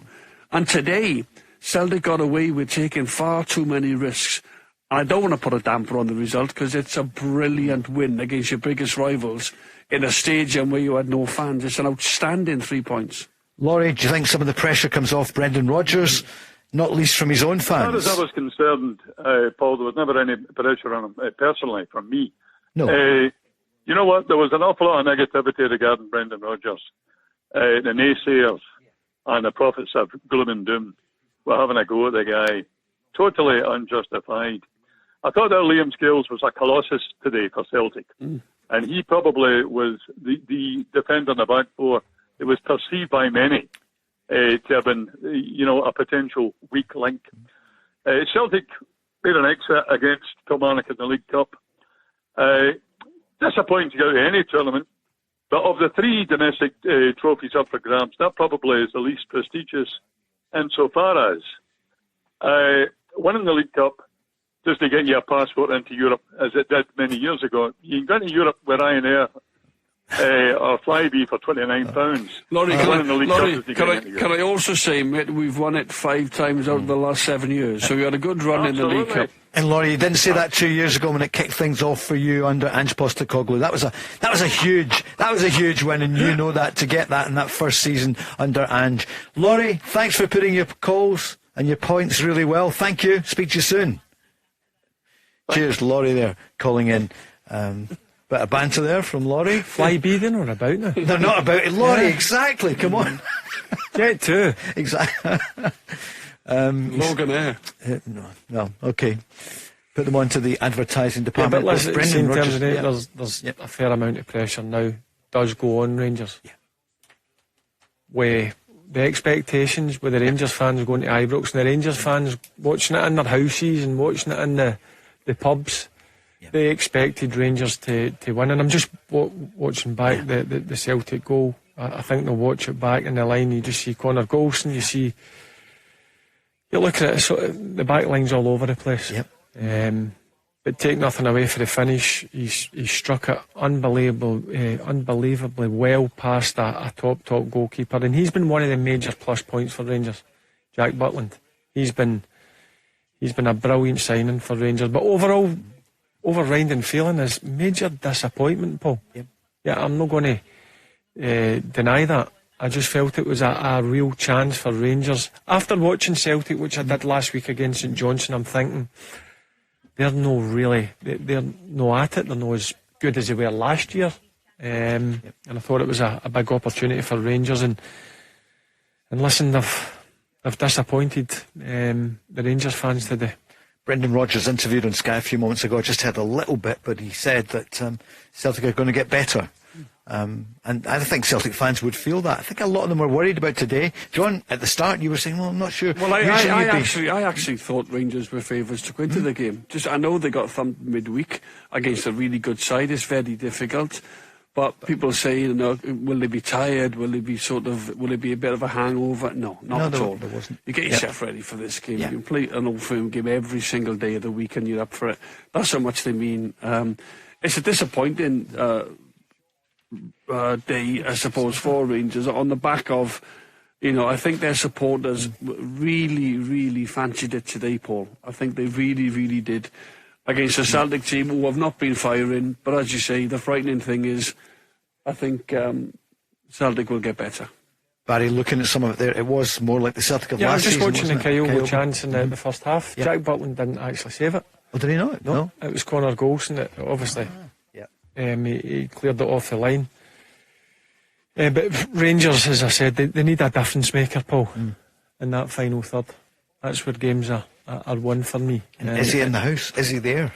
Well, they need to be, because he's put his faith and he's spent a bit of money on these players. Certainly Dessers, Danilo and Lammers, who they've brought in. And I don't know, between the three of them, what is it, £12 million worth of transfer fees. So there is going to be a fair bit of pressure. But listen, I'm afraid that's the way it works at Rangers. You can't get away from it. The fans will be going home unhappy, and they'll expect a response as quickly as possible. All right, we're into the final straight shortly, but your chance still to speak to John Hartson, Barry Ferguson. You know the number, 0808 17 17 700. The Go Radio Football Show with Global Eco Energy. Free quotes for solar PV, battery storage, heat pumps and garden projects. Let's go! Coming up after us this afternoon is going to be Zoe. We're back tomorrow evening, 5 till 7. Andy Walker, former Celtic star, along with the Rangers legend Barry Ferguson. 0808 17 17 700. Celtic taking the spoils this afternoon, and it's that man Kyogo Furuhashi, one of the great players who scored. I remember saying that, John, in his first season to you when he was getting the goals. Do you remember? I compared him to Larsson. No, I think what I said, one day could he be a Larsson or whatever, but he's not Larsson. Who would be? But my goodness, the Celtic fans love him, and with good reason, John. Yeah. Well, yeah, because he's so prolific. You know, he's so prolific, and you can depend on him. He makes great runs. He runs in behind. He can come short, where we saw early on in the season, and David Turnbull run in behind, that third-man runner, if you like, from midfield. He's a terrific finisher. He's got technique. He thrives on scoring goals. He wants to get his numbers up. And he's somebody at the minute where you could take any player out the Celtic team, but you couldn't take Kyogo out of it. No, there is nobody else. There's no replacement. No, you can maybe in the midfield area. Yeah, we got our favourites and we got our playmakers, and you could have said the same about Carter Vickers. You know, if there's one player you can't take out, but you take Kyogo out, and the players would really miss him. The team would miss him. Michael Beale will be interviewed shortly, Barry, and this is, it's a tough day for Michael Beale. This was going to be a huge result for him today if he could get a win. I think he'll be really frustrated, angry. As I said, I thought they started off the game really well. Celtic grew into it. Obviously, they get that goal at a crucial time, the second half. I thought they put Celtic under pressure. I know Celtic broke away on a number of occasions, but again, I think I've repeated myself 5 or 6 times, Paul. When you get into that final third, you at least need to do something about it. There needs to be that bit of quality. Now, it can happen. You can overhit a cross, a slice, a pass, or misplace a shot or whatever. But listen, with the amount of territory they had in that final third, they have got to come up with a bit better quality. There's no doubt in my mind about that, and that's the thing that I'm sure they'll be talking about in that dressing room. Bill's been on asking who got the pass marks for you, Barry, just going through the team. Butland. So Jack Butland, yep. James Tavernier. Yeah, again, he gives everything he's got, but I would love to say somebody further forward, Paul, but I'm afraid I can't. Jack Butland, I thought was probably Rangers' best player today. Matondo started well, didn't he? But then he faded. Yeah, and listen, he's got brilliant attributes. Yeah. Matondo, he's got pace that defenders hate. What I want to see from Matondo is to do it on a regular basis. I thought he did okay. I thought he was one of the ones that showed a bit on Wednesday night, and bits today in the game. He showed his pace. It's when he gets into again what I was talking about. Yeah, in that final third, it's that final cross or pass where he has to make sure he gets better at. But for me, pass marks, it's hard to say when you get beat off your fiercest rivals. John, I would rather, honestly, I spoke about it before the game, I would rather Celtic had 80% possession, 40 shots on goal. We had 20% possession and 1 shot on goal, and you come away with a 1-0 win, 3 points. John, the table looks like this. We know it's after just 4 games. Celtic with 10 points, just that draw last week to St Johnstone. St Mirren second top after their draw yesterday, 8 points after the 4 games. Motherwell on 7, Rangers on 6 along with Ross County after a big win for Ross County yesterday. Dundee on 5, and they were almost on 7, but they lost some late goals yesterday. Livy on 5, Hearts and Kilmarnock on 4, Aberdeen on 2 along with St Johnstone. Hibs at the bottom, no points. Any word? Is it your old teammate Neil Lennon's going to be the manager, do you think? I've not heard, Paul. No. I give him a big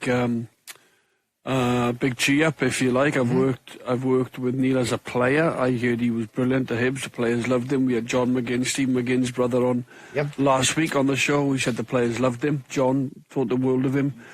He did. He took them up. He did the most important thing. He took them out of the Championship into the Premiership, and did very well. I think it was a personal argument. I think with Leanne Dempster. I think probably didn't help his cause or whatever. It fell apart after that. I think, but he's somebody who's managed at the elite level at Celtic. He managed Celtic. He can manage anybody with the pressures in Glasgow. So. Just threw his name at me, and I said I think he'd be very good, Hibs, but Hibs might go down a different route. I think Hibs have got to go with somebody who knows the Scottish game inside out. That's what I believe. There's been far too managers over the last 2 or 3 seasons. Barry, fancy it? No. I think there's 3 contenders. I think there's Lenny, obviously. I think there's Stevie Robinson at St Mirren, and there's Derek McInnes. That's the 3 for me. Guys who know the game, they know the league. And Hibs are a big club. They're a big club. Underachieving. They've got a brilliant fan base. They've got a real good budget as well. So they need to get this next appointment spot on. Brian's on asking you, John, although I think you're trying to hear Michael Beale here at this point, who's just being interviewed. In fact, you can listen to that just now, and I'll ask Barry. Europa League, I know it's not in your mind this afternoon, Barry, but the draw came out. Rangers pot 1, Real Betis, Sparta Prague and Aris Limassol. You're not thinking about it today, but a real chance there for Rangers. Yeah, a chance to get out it, but they need to improve, Paul, if they want to get out it. Disappointing, no, to be in the Champions League. But again, I've got to be honest with you, and I was at the game on Wednesday. When you actually see them live, they are a level above Rangers. They had real good players. You just see Singari went to Nottingham Forest for £30 million. At the end of the day, just Rangers weren't good enough to get through into the Champions League. But this group that they're in the Europa League now, I think it's an opportunity for them to maybe or hopefully get out it. But they need to start producing better performances and being more ruthless and clinical. And it's tough, whoever loses today with the transfer window closed. Also, they've come out of the Champions League in Rangers' place, so they weren't going to get that other signing probably. And now the international break. But that can he use it with the players who are here to try and get... What does he do? Does he give them a couple of days off? Yeah, I think that... there's no doubt they'll get a few days off. Go away and reflect and make sure you're coming in ready to roll your sleeves up and go for the next game again. I think St Johnstone away at McDermott Park. So they need to go away and reflect and be hurting. That's the most important thing. It's a sore one to take today for me. It's the first time in a long time that Rangers have went into a game probably favourites in most people's eyes. They were in my eyes. But also I was cautious as well. You're coming up against Celtic. You look at Celtic's starting 11, apart from the 2 centre backs, there's guys that John's mentioned earlier, guys who have played a lot of football for Celtic. So still at that, listen, I'm not making any excuses. I felt the Rangers they have to be better going forward. I think the 3 things I just took there from Michael Beale's interview was they shot themselves in the foot when he felt they were really on top of the game, really having a good spell when Celtic scored, sucker punch just before half time. He said that Rangers lacked quality in the final third.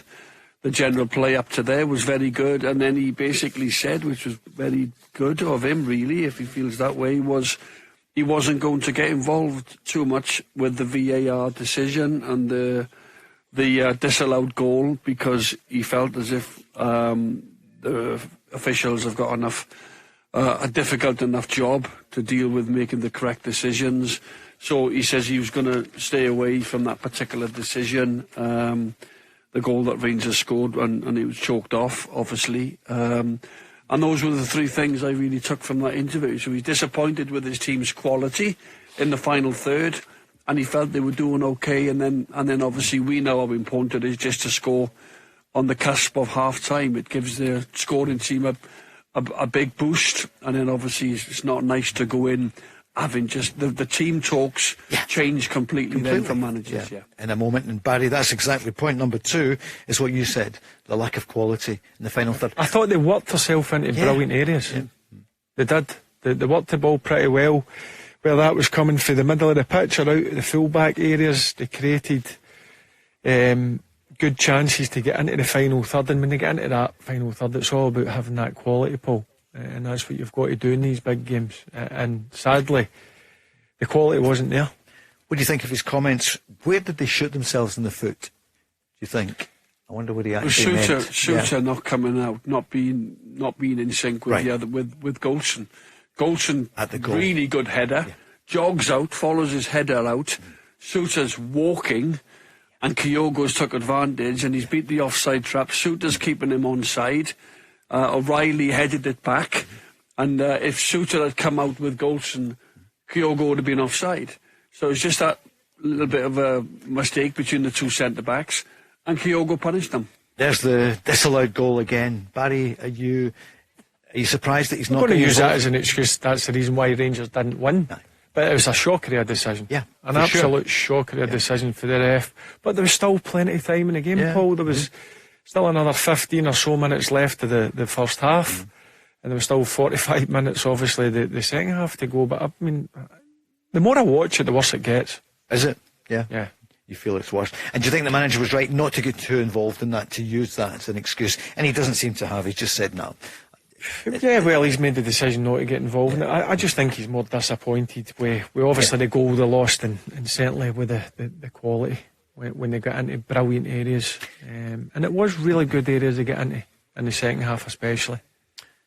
John, a question for you from Brian in Gortahork, I think that's in Donegal, saying, what do you think of Celtic section in the Champions League? Feyenoord, Atletico Madrid, Lazio.